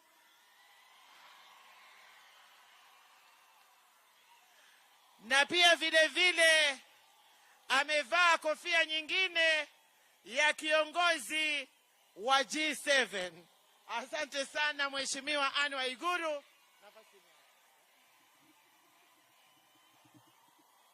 Wamama hai, wamama mko, God is good. Together nyena njara, God is good, and all the time.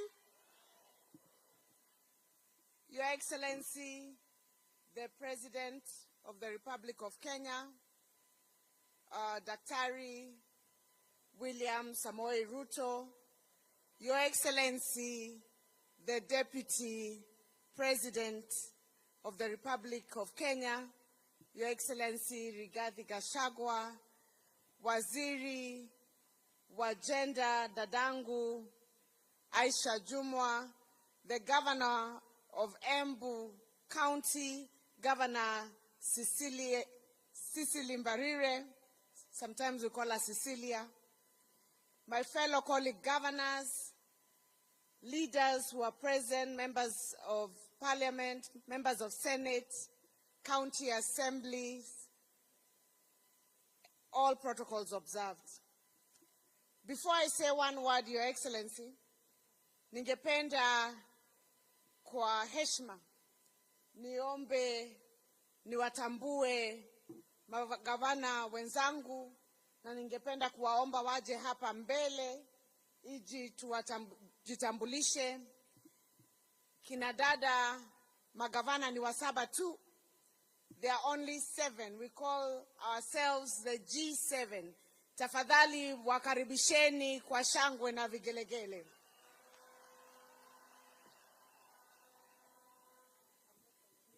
Ningewaomba dada magavana waje wajitambulishe kwa jina na wasalimie watu wa Embu, na tutaanza na dadangu kutoka Kwale, Her Excellency Fatuma Achani kutoka kule Kwale. Karibu gavana. Shukran sana, Chair. Your Excellency, the President of the Republic of Kenya, Deputy President, all protocol observed. Kina mama hoye!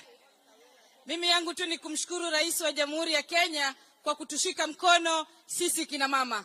Na pia nikiwa mama gavana, nikiwa mwanamke, kwa niaba ya Wakenya, kina mama wa Kenya wote, na pia kwa niaba ya kina mama ndani ya chama cha UDA, Mheshimiwa Rais, tunakushukuru sana kwa kumpatia chair wetu Madam Ses Mbarire kuwa chair wa UDA. Asante sana watu wa Embu, muendelee kushikilia. Cecil Mbarire anafanya kazi nzuri. Shukran sana.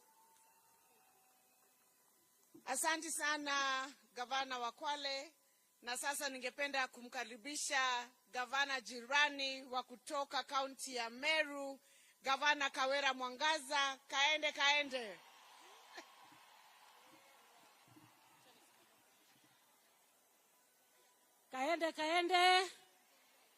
Kabati.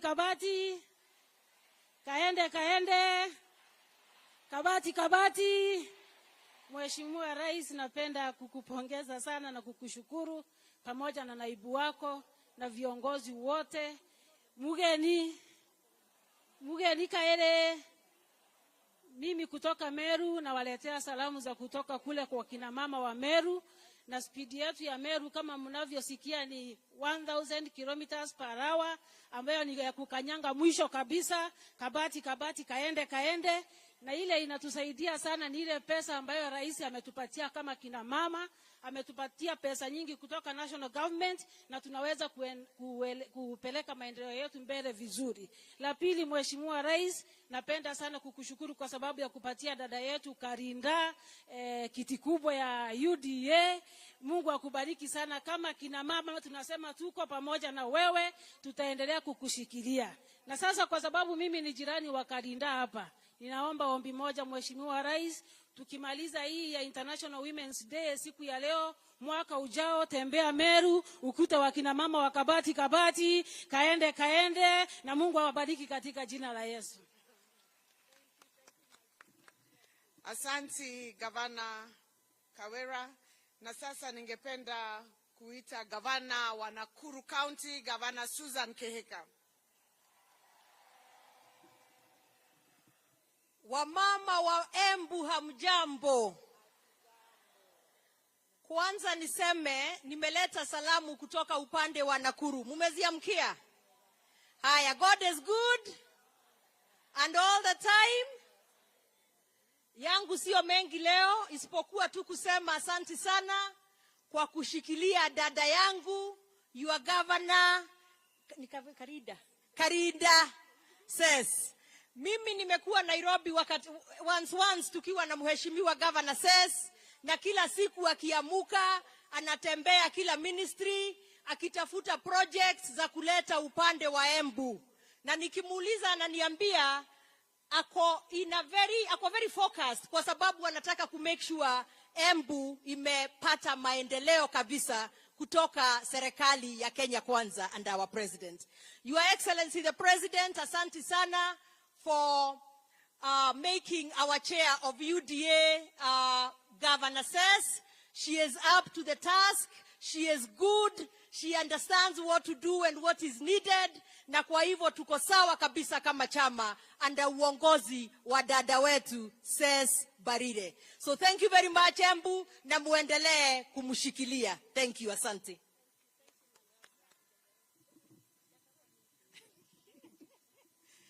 Thank you, Governor Susan.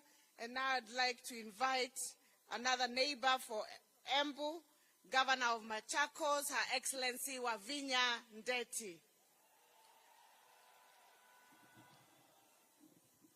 Ando maitu maembu mwaseo. Mwaseo inge. Mwa ini museo. Na mabinda onde. Na kwau. Teatanu. Asante sana, His Excellency the President of the Republic of Kenya, Dr. Samoei Ruto, Deputy President, all protocols observed. Sisi tuko hapa leo tusherekee siku ya kina mama. Na tukisherekea siku ya kina mama leo, ningependa kuchukua nafasi nimshukuru Mheshimiwa Rais. Jana ulituhakikishia ya kwamba the 2/3 gender rule itaimplementiwa.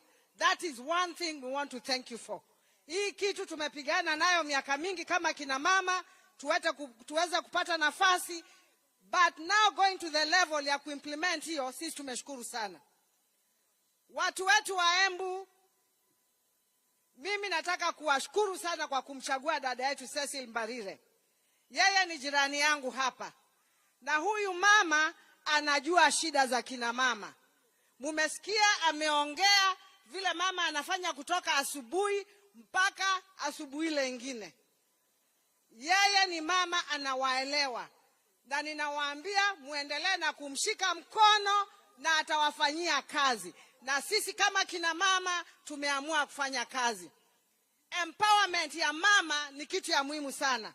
Lazima tuangalie kuempower kina mama katika siasa, kuempower kina mama katika biashara, kuempower kina mama katika masomo. Na tukifanya hayo yote, Kenya yetu itakuwa mzuri.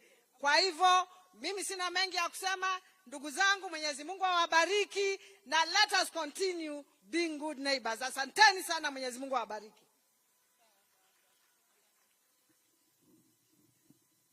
Asante sana. Na sasa tukienda kumalizia, tumkaribishe gavana wa kutoka kule upande wa Nyanza, gavana wa Homa Bay, Gavana Gladys Wanga. Asante sana, Your Excellency the President, Your Excellency the Deputy President, kina mama wa Embu, Muriega. Muriega rege. Ngai ni mwega. Ede shode. Asante sana, na tumefurahia sana kufika hapa siku ya leo kuadhimisha siku ya kina mama duniani. Na sisi tumekuja kusimama na gavana mwenzetu, gavana wa hapa Embu, gavana Cecil Mbarire, gavana Karenda, na ameniambia kavinda ni gaka. Na kama si sasa, na nyinyi mko na bahati sana kwa huyu gavana wenu. Jamani, mko na gavana wa bidii. You have a brilliant governor. You have a hard-working governor. You have a super governor. Hata sisi tunajaribu, lakini hatuwezi mfikia huyu Karinda. Ile mbio anakimbia na Embu, mimi nimemuuliza Governor Ses, kama kwa mwaka moja unamaliza kazi yote, sasa hii miaka 9 inabaki, utakuwa unafanya kazi gani? Sasa huyu gavana wenu ni gavana wa bidii.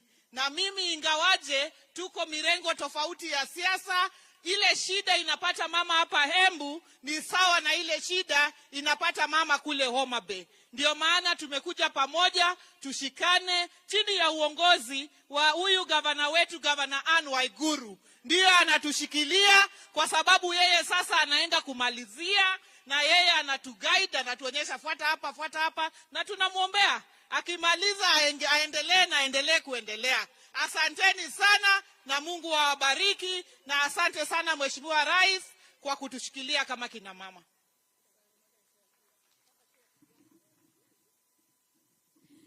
Asante sana, Excellency Governors. Your Excellency, mine is very brief. On behalf of the 7 governors, first of all, tungependa kukushukuru kwa kuchagua kaunti moja ya kina mama kufanya sherehe hii ya International Women's Day. We don't take it for granted. Ungekuwa kule Nairobi, ama ungeenda Mombasa, ama mahali pengine. Lakini wewe, kwa sababu unatambua kina mama na gavana ambao ni mama, tunakushukuru kwa kuchagua Embu. Na sisi, Your Excellency, na wamama wa Embu, ningependa kuwajulisha hivi. Sisi kama kina mama, magavana, tumekuja pamoja. We have come together under a strategy ambayo tunaita G7. Na kwa nini tuje pamoja? Tumekuja pamoja, tusimame pamoja, ndio kwa sababu natuona tuko hapa sisi wote. Juzi tulikuwa kule Homa Bay, jana tulikuwa Nairobi tukilaunch, na tutazunguka kaunti zote za kina mama ili tupatiane nguvu, tupatiane maarifa, tusaidiane kikazi, ili wamama ambao wamechaguliwa ambao ni 7 tu kati ya 47 wawe kielelezo ama mfano to the other upcoming leaders. Ndio wale ambao wanachaguana kule mashinani kama nyinyi kina mama, mtambue ya kwamba kina mama wanaweza kazi, na tuweze kuongeza idadi ya magavana kukija mwaka wa 2027. Tulikuwa tunasema juzi ya kwamba tutataka kutoka G7 to G16. Lakini tukapewa challenge na His Excellency the President na wageni ambao walikuwa wamekuja jana, wakatuliza lakini kwa nini msifike G20 ama 24? Kwa hivyo sasa tunasema from G7 to G24, which is 50% of all the seats of governors. Ya kwanza ningependa kuwauliza nyinyi kina mama wa Embu. Governor Cecily anafanya kazi ama hafanyi kazi? Anafanya kazi ama hafanyi? Mkiangalia hiyo mwaka moja Governor Cecily amefanya kazi, mnamtambua? Tutaomba kama kina mama magavana, wangapi hapa watasimama na Cecily hivyo amewaomba, mumsaidie ndio aweze kutimiza ahadi zake za kazi, na mumrudishe kwa kiti mwaka wa 2027 anopose. Nionyesheni kwa mikono. Mimi nataka wale wote ambao wako Embu na wanahisia kusimama kiti ya governor, tunawaomba masaa haya huku Embu ni ya mama. Masaa ni ya nani? Masaa ni ya mama. Mshikilie governor wa Embu afanye term yake, afanye term 2 kama vile mimi ambavyo namaliza kule Kirinyaga.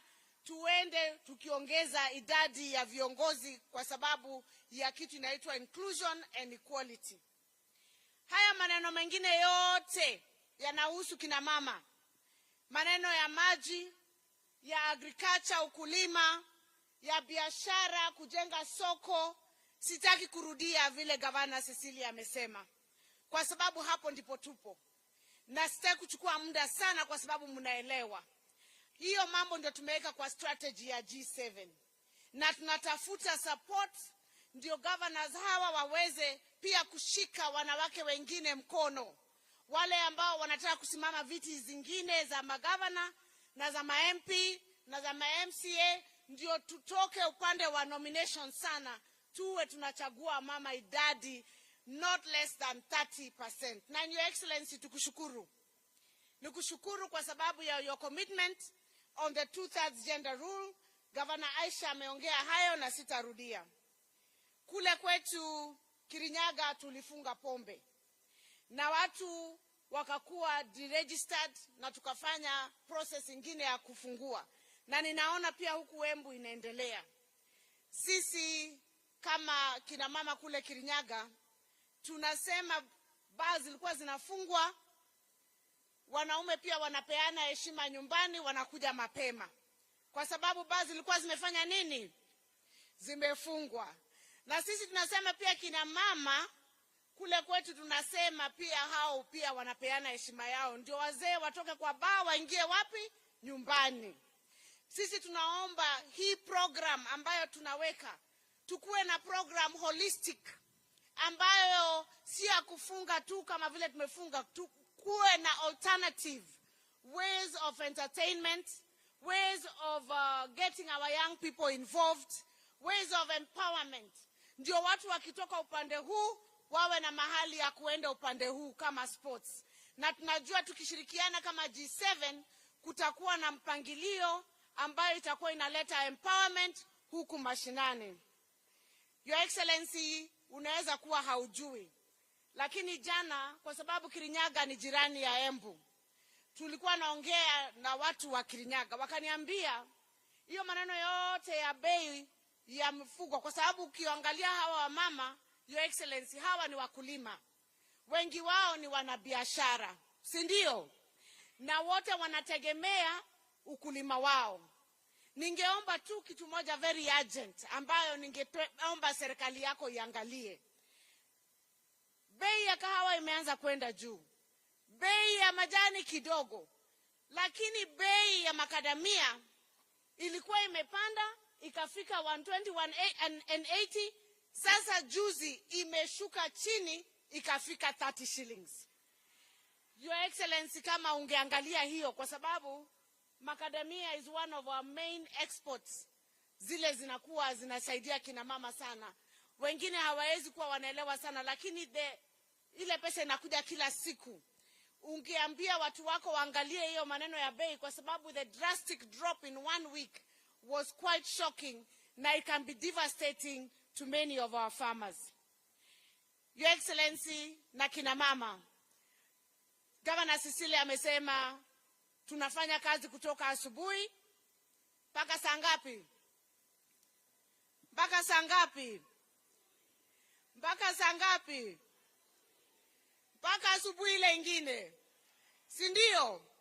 Na sisi tunasema kama kina mama, kwa sababu hiyo kufanya kazi ni sisi wote, haitengui kama wewe ni mama wa mashinani, ama wewe ni mama wa G7, ama wewe ni mama wa MCA, ama wewe ni mama wa MP.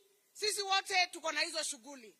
Asubuhi tunaanza na home na kuweka watoto watayarishe waende shule. Lunch lazima, hata tukiwa kazini unapigiwa simu kama hakuna chakula ama nini hakiko, wewe ndio kwenda kushughulika. Watu wakiwa wagonjwa, kama ni watoto ama mzee, ni sisi kina mama, si ndio? Sisi tunasema tumekubali kama kina mama. Tumekubali kazi kazi ya saa 2 kazi ya saa 7 kazi ya saa 10 kazi ya saa 2 ya usiku ni nini? Na hata kazi ya saa 6 usiku pia ni. Sisi tumekubali, bora sisi tupewe nafasi yetu kama kina mama katika uongozi, kwa sababu sisi kama kina mama tunaweza. Tunaweza, hatuwezi? Kina mama mnaweza, hamwezi? Kina mama wamesema wanaweza, na Mheshimiwa Rais na kushukuru kwa kutushikilia. Mungu abariki, atende wema, na tunatarajia Your Excellency, ukitoka hapa angalia kaunti nyingine ya G7, ukue huko ndio next stop. God bless you. God bless the women of Kenya, and happy International Women's Day.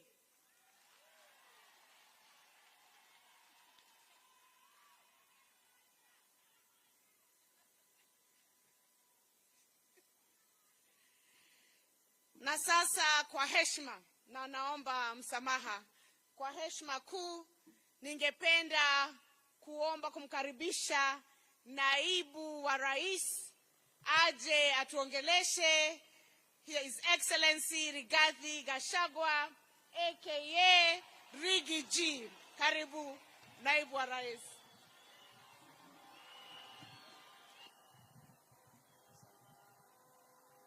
Asante sana gavana wetu, Mheshimiwa Rais wa Jamhuri ya Kenya, kiongozi wetu Daktari William Samoei Ruto, magavana wetu, mawaziri, akina mama, kwa siku hii ya kimataifa ya wamama. Wamama hoi, atumia itu muriega, muriaro, Ngai nĩ mwega, na hĩndĩ ciothe. Ngai iria iciarĩra Mwathani agocwo. Wamama, happy new year. Happy International Women Day. Hapo msita kidogo Kiingereza ni kali, lakini ni sawa. Mimi Mheshimiwa Rais nafurahi sana kufika na wewe hapa kwa hii sherehe ya maana sana kwa mama wetu. Rais wetu, hawa wa mama ndio Kenya. Hawa ndio wenye uchumi wa Kenya. Hawa ndio wenye elimu ya Kenya. Hawa kina mama ndio wanasongesha taifa yetu mbele. Na Mheshimiwa Rais, sisi tukitembea, ukifika kwa shule siku ya Parents Day, 90% wa mama wako pale. Ukifika kanisani, kuanzia pale kwa kwaya, kwa ashas, wale wenye kuchukua matoleo, wale wanaaminika ni wamama. Ukifika kwa matanga, ile kamati ya kushughulikia, treasurer ni mama. Ukifika kwa kupanga harusi, treasurer ni mama. Mtu wa kuaminika Kenya hii ambaye hawezi kuchukua kitu ya mtu mwingine ni mama. Na rais, hata kwa uongozi wako, ukweli usemwe tukiwa hapa Embu, walioshikilia wewe kabisa rais, wakakuombea, wakasimama na wewe ukiwa na matatizo mengi, ni hawa akina mama wa Kenya. Na sisi akina mama tunawatambua, tunawaenzi. Na mimi nataka kuomba akina mama muendelee.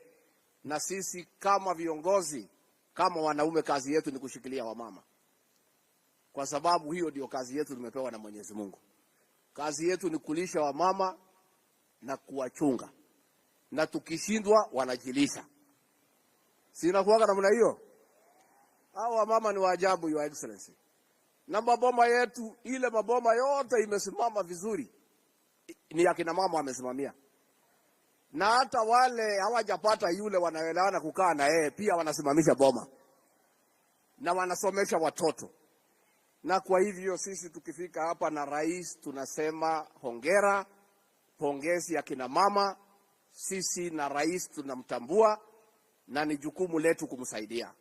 Na vile gavana amesema, rais wetu, sana sana mambo ya maji tujaribu kusaidia wamama.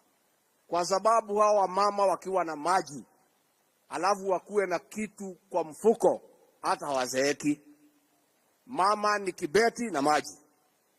Kati huo, mwina kidogo huko na mukuraga. Unajua rais, hawa kina mama ni waajabu.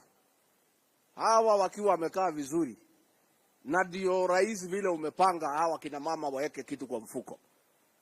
Tunataka hawa kina mama wakiwa na kitu kwa mfuko. Kahawa imelipwa mzuri, makadamia, avocado, muguka. Mama akuwe na kitu kwa mfuko. Bwana yake ampatie shilingi 3,000 kwa sababu ya kumpenda, bila kumwambia ataitumia na njia gani. Kwa sababu saa hii rais, mzee akipatia mama hata 1,000 anahesabu mpaka change. Kwa sababu hakuna pesa nyingine kwa hiyo boma. Na hiyo giri moja ndio inafanya kunakuwa na mfurutano. Sisi tunataka hawa kina mama wetu wapate kitu kwa mfuko. Hata hawa wajitengeneze, wakae vizuri. Ndio ile mama wanavaa kitambaa ni siku tu ya sherehe ya kanisa. Ile ya Women's Guild, Mothers Council, CWA. Siku hizi zingine mugathi oranyo mugekerwo kinyungu, ikaruwe kama ya mugathakara. Kati huo ugacoka ukoya ngiri ukaigira kwa mwendia wa ndugu ukamwira, we mwendia nyita ngiri ino reke bura na kiria gitagwo kinyau, ona ni njikare wega. Hivyo ndivyo tunataka akina mama wetu wakae. Kwa hivyo rais, sisi tunataka kusema chini ya uongozi wako mambo ya kahawa imeanza kuwa nzuri, bei imeanza kupanda. Mambo ya majani chai tulipata bonus imeanza kupanda. Maziwa rais wetu umesema kuanzia mwezi huu wa March kwa new KCC ni 50 kwa lita. Mambo ya makadamia ilikuwa mbaya sana rais, na wewe ukatoa agizo kwa waziri wetu wa biashara na sisi, na tukaketi chini na kuangalia ile maneno ilikuweko. Ni vile governor wetu wa Iguru anasema ilikuwa 30, sasa imepanda, kwingine ni 90, kwingine ni 100, ikiendelea mbele. Hata wiki inakuja siku ya Jumanne nitakuwa nimeketi na watu ya avocado pia, tukijaribu kuangalia ile mikakati tutaweka ndio pia bei ya avocado iweze kuendelea mbele. Rais wetu ukituongoza ulituagiza tuangalie mambo ya pombe. Watu ambaye wamehangaishwa na pombe, ile sumu ile ya kuua watoto, ni hawa mama. Imekuwa vijana wamekunywa pombe ile mbaya, wamelala kwa mitaro, mamboma imeangamia, tumekosa watoto, tumekaa kama nchi imepotea. Na rais umetuagiza tuweke mikakati, na serikali wiki hii chini ya uongozi wako imetangaza mipango kabambe ya kuondoa sumu katika Jamhuri ya Kenya.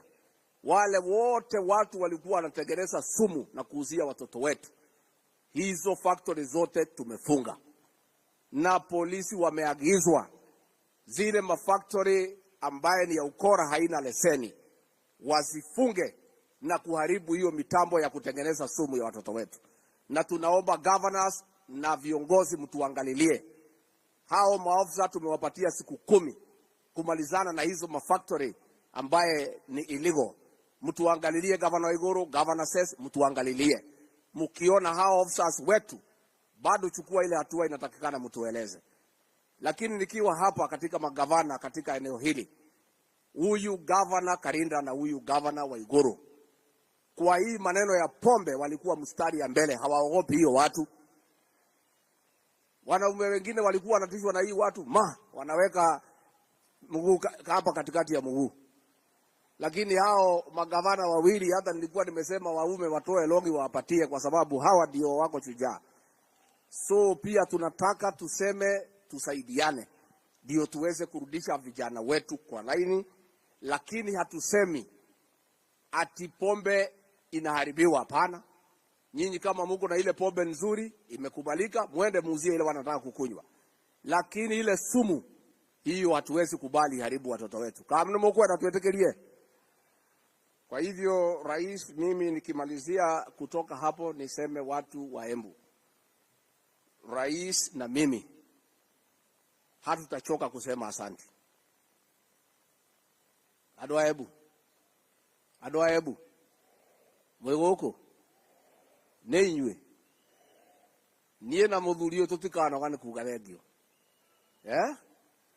ni mwatuikire wega ma na twari uhoro wa ma tutiari handu hega tani ndari handu haceke muno ithe mutio hera ndari mugituhoera Ngai, mugituhe kura, mugitutua thamaki, mugituhe kanya ga gutongoria, tutikanoga ni gucokia ngatho.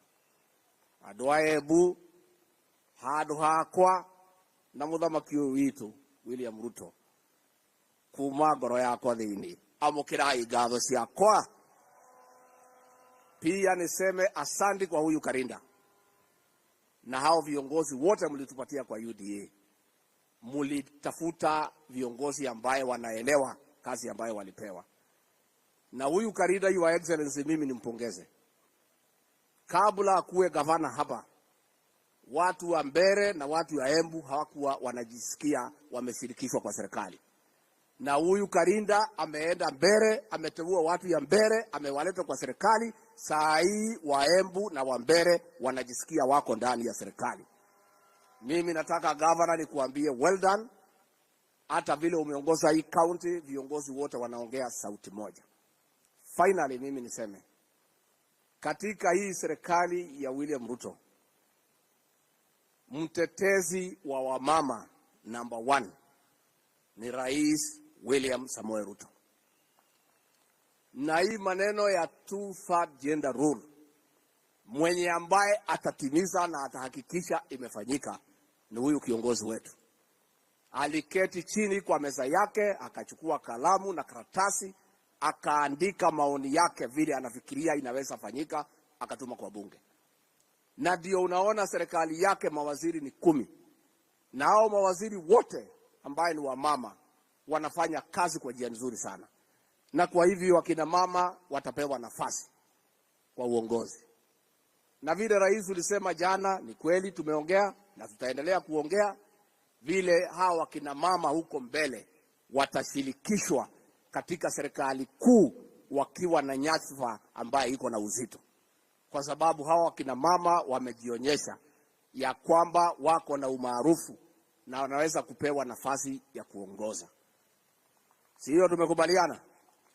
Lakini wengine unajua haku wanaelewa. Rais alisema ataniongelesha, tuwapange pale mbele tukimaliza mambo yetu. Sasa wengine walikuwa nafikiria ni saa hii. So lazima sasa mngoja kwanza nimsaidie rais kwa kipindi chake. Ikifika kutamatisha hapo, rais mwenyewe atatuongoza, atatuonesha vile tutapanga hawa mama na vile mambo yao itakuwa sawa sawa. Katigo mokwenda. Nigo mokwenda. Kwa hivyo sisi rais tunashukuru wewe, you are the women defender number 1, and I bear testimony because tumeketi wakati mwingi tukipanga kazi, unauliza wakina mama wako wapi? Tukiteua mabasenda unasema wamama wako wapi? Hii wamama wako wapi? Enywe atimia izono mwagira kwevanga na muthuri we nimo kwevanga nake, nimo kwevanga nake mundu uria biu mutongoria wa Kenya wina bata na atumia ya Kenya na muthuri ugwitwo William Ruto. Kwa hivyo tuikare hakuhi nake twevange nake hau. Na hata akina mama viongozi mkae tu hapo karibu na rais, mjipange hapo karibu vile amesema.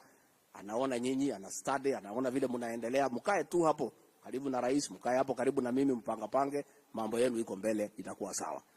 Nemo kwenda tu amkire muthamaki. Mwi tayari? Gemine cigana ciaka hi. Rwa mbere. Rwa keri. Rwa gatatu. Rwa kana. Rwa gatano na madaru makofi. Karibu kiongozi wetu, useme na akina mama na uongeleshe taifa la Jamhuri la Kenya.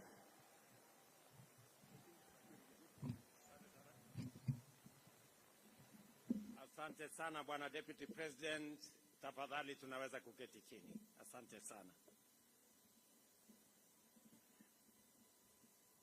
Mheshimiwa Naibu wa Rais, waheshimiwa mawaziri mlio hapa, waheshimiwa magavana wa bunge la kitaifa na bunge la kaunti, ndugu wananchi wa Embu, hamjambo. Kina mama hai, kina mama hoye, kina mama hamjambo. Bwana Yesu asifiwe. God is good, and all the time. Asanteni sana. It is a great honor for me to participate in this critical event, the commemoration of the International Women's Day. Is a dedicated opportunity for us as a nation to reflect on the progress we have made in promoting greater inclusion of women in order to realize gender equality and create the necessary conditions for inclusive prosperity and also national development. The terms under which we pursued development in the past consigned us to slow, inadequate progress because of the underlying fundamental inclusivity deficit, which marginalized regions, excluded sectors, and disenfranchised women. Not only did the majority of our people end up poor and deprived of opportunities to change their prospects, but structural and systemic discrimination also guaranteed that women inevitably fell among the most vulnerable people in our society. It is difficult today to take seriously any growth and development strategy which deliberately leaves behind everyone, let alone 50% of our communities and national family. Yet we realize with clarity that historically this is what happened with all development initiatives which did not proceed on the basis of inclusivity and equality. Unemployment in general denied women the opportunity to participate in production, and through archaic institutions which denied women equality, women who worked hard were deprived of the fruits of their contribution and labor. As a result, we were not only marginalized, but also perpetually vulnerable to much greater exploitation, violence, insecurity, conflict, ill health, and every other adversity to which our societies were prone. Even today, there are many parts of our country where the mental image of wealth, power, and status is still male, while that of poverty and suffering is female.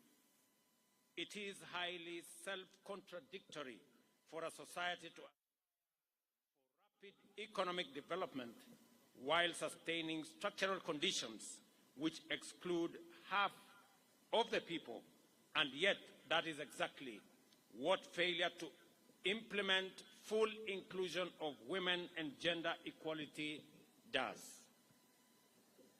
Under Article 10 of our Constitution, it requires us to observe and actualize human dignity, equality, social justice, inclusiveness, non-discrimination, and the protection of the marginalized as national values and principles of governance, which must define both the process and outcomes of every economic, social, cultural, and political endeavor. Under Article 27(3), the Constitution stipulates that women and men have the right to equal treatment, including the right to equal opportunities in political, economic, cultural, and social spheres. To ensure that inclusion remains at the agenda of national renaissance, the Constitution mandates the state to take legislative and other measures, including affirmative action programs and policies, to redress any disadvantages suffered by individuals or groups because of past practices. More specifically, these measures should implement the principle that not more than 2/3 of members of elective or appointed bodies shall be of the same gender. Our blueprint for radical national transformation must therefore be underpinned by the imperative to facilitate the full engagement and robust participation of women in every dimension of our development agenda.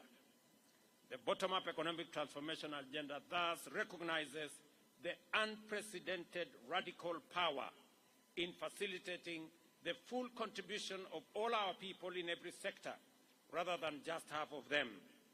Twice as many opportunities will be created and exploited, and twice as much productivity will be unlocked. In our plan, we recognize the need to change the prevailing conditions and situations where female participation is in key economic sectors remain minimal, with a vast majority of those women who participate being consigned to low-income employment and enterprise and under poor working conditions. Generally speaking, women remained excluded in decision-making within our governance and political institutions, while millions suffer or are vulnerable to sexual and gender-based violence. Moreover, health services have been inadequate for the needs of women and remained inaccessible and unaffordable. Environmental degradation, pollution, and climate change have complicated the lives and livelihoods of women, increasing their responsibilities in unpaid care work and thus accelerating poverty, early marriage, childhood pregnancies, and other disadvantaged conditions. Through highly intentional interventions, our bottom-up economic transformation agenda prescribed a pathway to transform the conditions, contributions, and participation of women in national development by deliberately eliminating every cultural, political, social, and other excuse for treating women unjustly.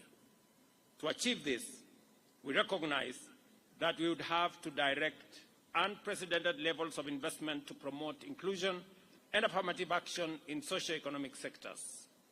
Specifically, we undertook to provide financial inclusion and capacity building for women through interventions like the Hustler Fund in women-led cooperative societies, chamas, merry-go-rounds, and table banking initiatives, and to take measures to protect them from predatory lenders. We've also resolved to be highly intentional, as I was requested here by the women rep of Embu County, in actualizing the constitutional gender inclusion principle, or the one-third rule, through various strategies, including at the party level and policy levels for elective representative positions in Kenya. Our agenda also committed to confront the issue of violence against women more directly, including through the deployment of increased personnel at the gender desks in our police stations and enhanced funding for the anti-female genital mutilation campaign, as well as upholding the dignity of girls and women, especially in learning institutions, by providing menstrual hygiene products free of charge. The impact of this investment has been radically transformative. As I explained yesterday, during the launch of the G7 caucus strategy, women have remained consistent in the uptake of various financial inclusion funds. And at the same time, we have disbursed 942 million to 1.4 million women who are members of 53,000 women groups and that are already accessing affordable financial facilities through the Women Fund. I have asked the CS responsible for Women Enterprise Fund, Madam Aisha Jomo here, that we will do at least 3 things that must make women enterprise significant, different, and intentional. Number 1 is to eliminate the requirement for collateral when women are borrowing money from Women Enterprise Fund. Number 2, to reduce interest rate for women borrowing under Women Enterprise Fund to only 6%. And number 3, that we are going to enhance the money as the ministry works on eliminating and structuring the fund so that we can reach more women in Kenya. I also undertook yesterday that on the matter of the 2/3 gender rule, I am happy that members of parliament have now committed that the search for this solution on the 2/3 gender rule will be found this time round. Kwa hivyo nataka wamama wajue, vile tumesema, katiba ya Kenya inasema ya kwamba wamama wapatiwe nafasi sawa na wanaume katika uongozi wa taifa letu la Kenya. Na sababu hiyo tumekuwa tukijaribu kubadilisha katiba ndio kina mama wapate nafasi yao katika uongozi wa taifa letu la Kenya. Nataka niwaambie kina mama ya kwamba niliandika taarifa kwa bunge letu la Kenya kuwashawishi ya kwamba hii changamoto tumekuwa nayo, mambo ya katiba ambayo tulipitisha ya kuwapatia kina mama nafasi yao ya uongozi katika Kenya. Jameni, safari hii tuungane sote, kina mama pamoja na wanaume, kubadilisha sheria yetu ndio kina mama wapate nafasi yao ya uongozi katika taifa letu la Kenya. Mimi nataka niwatangazie wakina mama ya kwamba leo baadaye nitapokea taarifa kamili kutoka NADCO, na moja wapo ya sehemu muhimu zaidi katika hiyo taarifa ni mambo ya 2/3 gender rule, na tumeamua kama serikali na kama chama kuhakikisha kwamba bunge letu kupitia kwa parliamentary group and all the other structures that we have, ya kwamba tutapitisha jambo hilo na kina mama watachukua nafasi yao ya uongozi katika taifa letu la Kenya.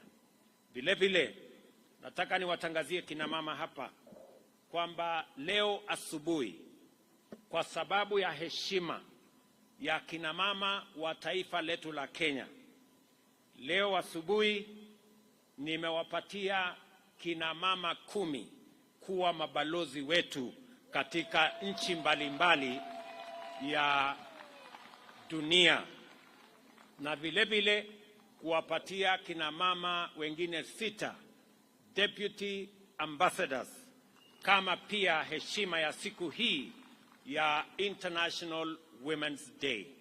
And I am saying this as part of the celebration of this International Women's Day in Embu.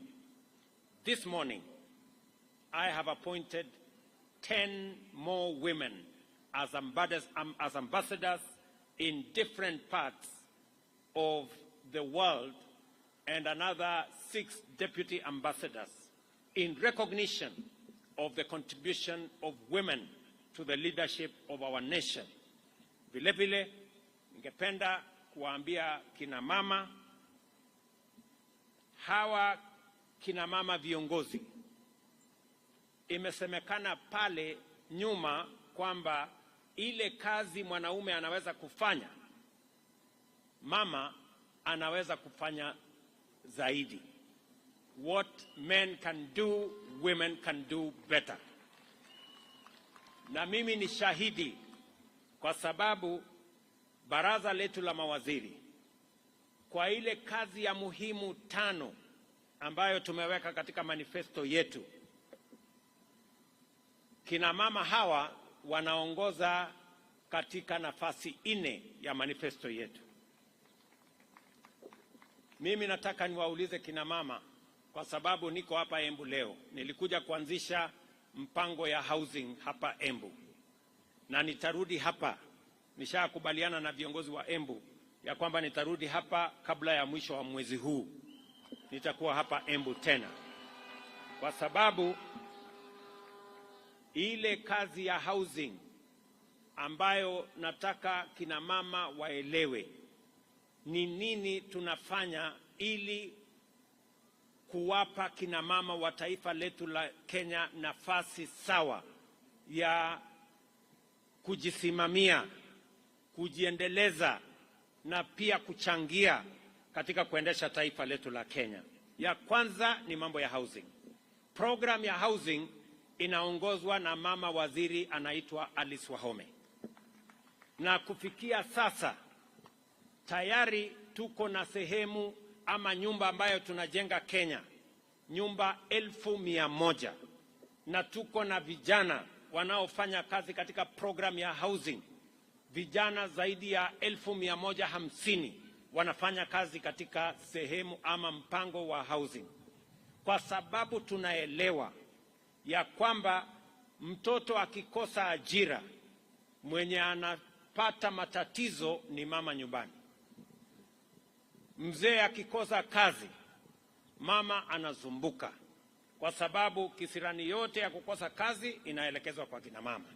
Kwa hivyo mpango yetu ya kuhakikisha ya kwamba tuko na nafasi ya ajira katika taifa letu la Kenya ni mojawapo ya mambo ambayo tunafanya ili tuhakikisha ya kwamba tuko na taifa ambayo inaweza kujisimamia. Jambo la pili, program yetu ambayo tunaendesha kwa mambo ya kuhakikisha kwamba tuko na matibabu. Na nataka nimshukuru gavana wenu hapa, kwa sababu mimi na yeye tumeungana katika ile program ya community health promoters. Hapa Embu muko na community health promoters zaidi ya 1,500. Hawa wote wametambulika na huyu mama Ses Mbarire, na mimi nimempatia equipment ya kuhakikisha ya kwamba wanaweza kwenda kusimamia mambo ya matibabu katika kila kijiji. Vile vile mama mwenzake anaitwa Susan Namkumicha, ndiye anasimamia afya katika taifa letu la Kenya. Na nimesikia hapa kina mama wakisema mtoto akiwa mgonjwa, mama ndio daktari. Mzee akiwa mgonjwa, mama ndio daktari. Mama mwenyewe akiwa mgonjwa, pia yeye ni daktari. Na kwa sababu hiyo tunataka kurahisisha kazi ya wamama kushughulikia matibabu katika taifa letu la Kenya. Na ndio sababu hiyo tumesema tunafanya mambo manne ya muhimu, na ndio tumebadilisha sheria. Tuko na sheria mpya. Ya kwanza ni kuhakikisha ya kwamba matibabu inapatikana katika kila kijiji kupitia kwa community health promoters. Ya pili ni kuhakikisha ya kwamba bima ya afya inapatikana kwa bei ambayo kila mwananchi anaweza kufikia. Wale mlikuwa mnalipia shilingi 500, mmesikia tutapunguza ikuje shilingi 300. Na wale ambao hawana uwezo kabisa, kwa mara ya kwanza, wale ambao hawana hata hiyo 300, kwa mara ya kwanza tumesema tutawalipia kama serikali ya Kenya. Ndio kila Mkenya aweze kwenda hospitali, atibiwe na aende nyumbani bila ya kuulizwa pesa yeyote. Na ya tatu, tumekubaliana vile vile ya kwamba kwa wale ambao wanapatikana na ugonjwa ile iko na kisirani na kiburi, ile kama ya kansa, ya hypertension, ya diabetes, pia katika hii mpango mpya tumeweka pesa ya kutengeneza chronic illness fund ambayo itasimamia matibabu ya yale magonjwa ambayo yanaleta hasara, yanasababisha watu kuuza ng'ombe, kuuza mali katika kutafuta hali ya matibabu katika taifa letu. Mimi nataka niwaeleze kina mama wetu wa Kenya ya kwamba katika harakati hiyo yote tunataka kuhakikisha kwamba taifa letu, hasa kina mama, wanapata nafasi ya kutosha ya kusaidiwa, ili majukumu ambayo mumeeleza hapa. Nimesikia Cecily amesema majukumu yenu ni mingi. Naanza asubuhi, tayarisha watoto, tayarisha mzee, saa 6 jioni, hata amesema kuna kazi nyingine ya saa 6 ya usiku. Sasa hajatueleza hiyo saa ya saa 6 ya usiku ni gani. Na kama ni ile mimi ninajua, nataka niwaambie wazee pia, tafadhali mubadilishe style, ndio wamama wasikuwe na kazi ngumu. Si ndio? Wanaelewa vile nimesema. So kwa sababu majukumu yenu ni mengi, mimi nataka tukubaliane vile tutasonga mbele kama taifa. Vile vile kina mama, kama hakuna chakula, mama ndio mwenye kuulizwa. Na ndio sababu hiyo pia katika mpango yetu tumesema kuzalisha chakula itakuwa kazi yetu ya kwanza na ya muhimu. Na mimi nataka niwashukuru wakulima, hasa kina mama, kwa sababu wengi wa wakulima ni kina mama. Mwaka huu kwa mapenzi ya Mungu tumeongeza chakula kwa sababu Mungu ametusaidia mvua, na tumekuwa mpango ya kuhakikisha kwamba mko na mbegu, na tumepunguza pia gharama ya mbolea. Mimi nataka niwaulize kina mama wa Kenya katika ghafla hii ya kwamba tena tumeweka mpango kamili ya kuzalisha chakula Kenya. Ndio kazi yenu ya kulisha familia zenu iwe kazi rahisi. Na ndio sababu hiyo tumeweka mpango kamili mwaka huu tutaongeza ile mbolea itapatikana hadi makunia milioni 6. Na ile bei ambayo ilikuwa 5,000 6,000 vile mnajua tumepunguza, imekuja shilingi 2,500. Na mwaka huu ama mwaka uliopita, kwa mapenzi ya Mungu, mazao yamepatikana kwa wingi na chakula imeanza kupatikana kwa njia ya urahisi.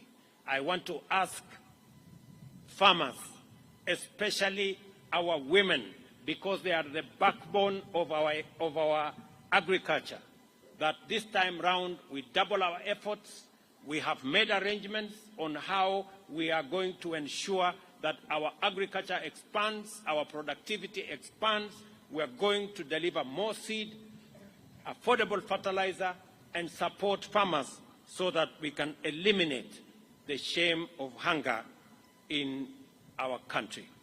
Nataka vile vile niwaeleze kama kina mama wa taifa letu la Kenya kwamba katika harakati hiyo pia mama mmoja hapa nimemtuma apange ajira ya vijana wa Kenya kule nchi ya nje, na tuko na hiyo mpango.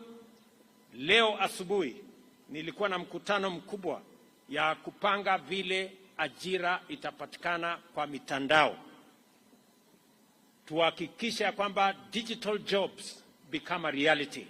And I want to ask our girls and our women to focus their attention on the opportunities that we have for employment so that they don't become vulnerable to vices of early pregnancies and also other vices. And I want to commit that the government of Kenya, we are going to mobilize every resource to protect our girls, to protect our mothers, to protect our wives, to protect our women, and to protect our daughters. Tutahakikisha ya kwamba kina mama wa taifa letu la Kenya wasipatikane mahali ambapo kuna watu wanataka kuwatumia kwa njia ambayo sio nzuri. Mimi nataka niwaulize vile vile kwamba kina mama tusaidiane, wazee tusaidiane. And I want to ask the women of Kenya to listen to me. As we believe in you, the women of Kenya must believe in themselves. It begins with women believing in themselves. And we will work, we will do whatever we can to support women. But I must say to the women of Kenya, you must start by believing in yourselves. That way, you can make progress, and together we can make progress. Kwa hivyo, mimi nataka niwashukuru sana kwa nafasi ambayo mmenipatia hapa Embu. Mimi nataka mjue ya kwamba sisi wote, hasa viongozi hawa kina mama walio hapa leo, ambayo tunawaenzi, tunawapenda na tunawatambua, hawa magavana 7 ambao wamepatikana. Mimi nataka niwaulize kina mama, kwa mapenzi ya Mungu tunataka katika awamu inayokuja ya 2027 tupate kina mama magavana 24 waweze kusimamia mambo ya maendeleo katika taifa letu la Kenya, kwa sababu ile kazi kina mama hawa magavana wanafanya imedhihirika wazi kwamba wanaweza kuendesha mambo ya county kwa njia na taratibu inayofaa. Vile vile nimesikia vile gavana wenu wamesema hapa kwa mambo ya upishi ama mambo ya kutafuta vile tunaweza kupunguza mzigo wa kutafuta kuni na kufanya kazi hiyo ingine, mambo ya gas, mambo ya electricity. Mimi nitangaze hapa ya kwamba mwaka huu tumerudisha ile mpango ya last mile connectivity, kupeleka stima kwa manyumba ya wananchi. Mwaka huu katika taifa letu la Kenya tumeweka pesa bilioni 46 kuunganisha stima kwa nyumba 1560. Hapa Embu, we are going to run that program, and it is our intention to connect more households to electricity so that we can make it easier for women to be able to discharge their responsibilities, to have their homes in situations that are proper, and for us to work together as a community. Mimi nikirudi hapa Embu, nimesema mwezi huu tutakuja na mambo yenu ya stima, mambo yenu ya barabara, nimesikia kwa makini, mambo yenu ya maji, mambo yenu ya masoko. Vile mumesikia soko yenu ya hapa Embu town, pale nyuma ilichomeka ikapata matatizo. Mimi nataka niwaambie sasa tumeweka pesa ya kutosha, tutajenga soko hii hapa Embu town, na vile vile tutajenga soko ingine 8 hapa Embu County. Na hizo soko zinaanza vile mmesikia governor amesema inaanza kuanzia next week, na sio hapa Embu peke yake tunajenga soko. Mimi niliahidi mama mboga atafanya kazi mahali kuna heshima, mahali kuna stima, mahali kuna maji, na mmesikia hata kama umepata mtoto, hizi soko tunajenga unaweza kwenda na mtoto kazini. Kutakuwa na mahali mtoto anakaa, wewe ukiendesha na biashara yako. Kwa hivyo tunajenga soko mpya 500 katika taifa letu la Kenya, 8 zikiwa katika Embu County, kwa sababu it is a commitment we made to women, especially traders, especially women in the Republic of Kenya. Kwa hivyo tutashirikiana hivyo. Mimi nataka pia niwaulize kina mama, mkisikia tunaongea housing, nyumba ama boma ni ya mama ama ni ya mzee? Nyumba ni ya nani? Si ni ya mama? Mkisikia tukisema mambo ya housing, ni kwa sababu tunatambua nyumba ni ya mama. Na katika hii program tuko nayo, tunataka kila mama aweze kununua nyumba. Tumeweka hata nyumba ya shilingi 3,000 kila mwezi, kuhakikisha kwamba hapa mjini inapatikana nyumba mama mboga anaweza kununua, mtu ya bodaboda anaweza kununua. Pale nyuma ilikuwa lazima ukuwe tajiri, lazima ukuwe na kazi kubwa ndio uweze kununua nyumba. We are making it possible for every Kenyan, including ordinary women and men working in their small businesses, to be able to own a home, because a home is a very critical component of livelihood and of citizenship, because our constitution mandates us that we must, by constitution, ensure that people live in decent livelihoods. Mimi nataka niwashukuru sana.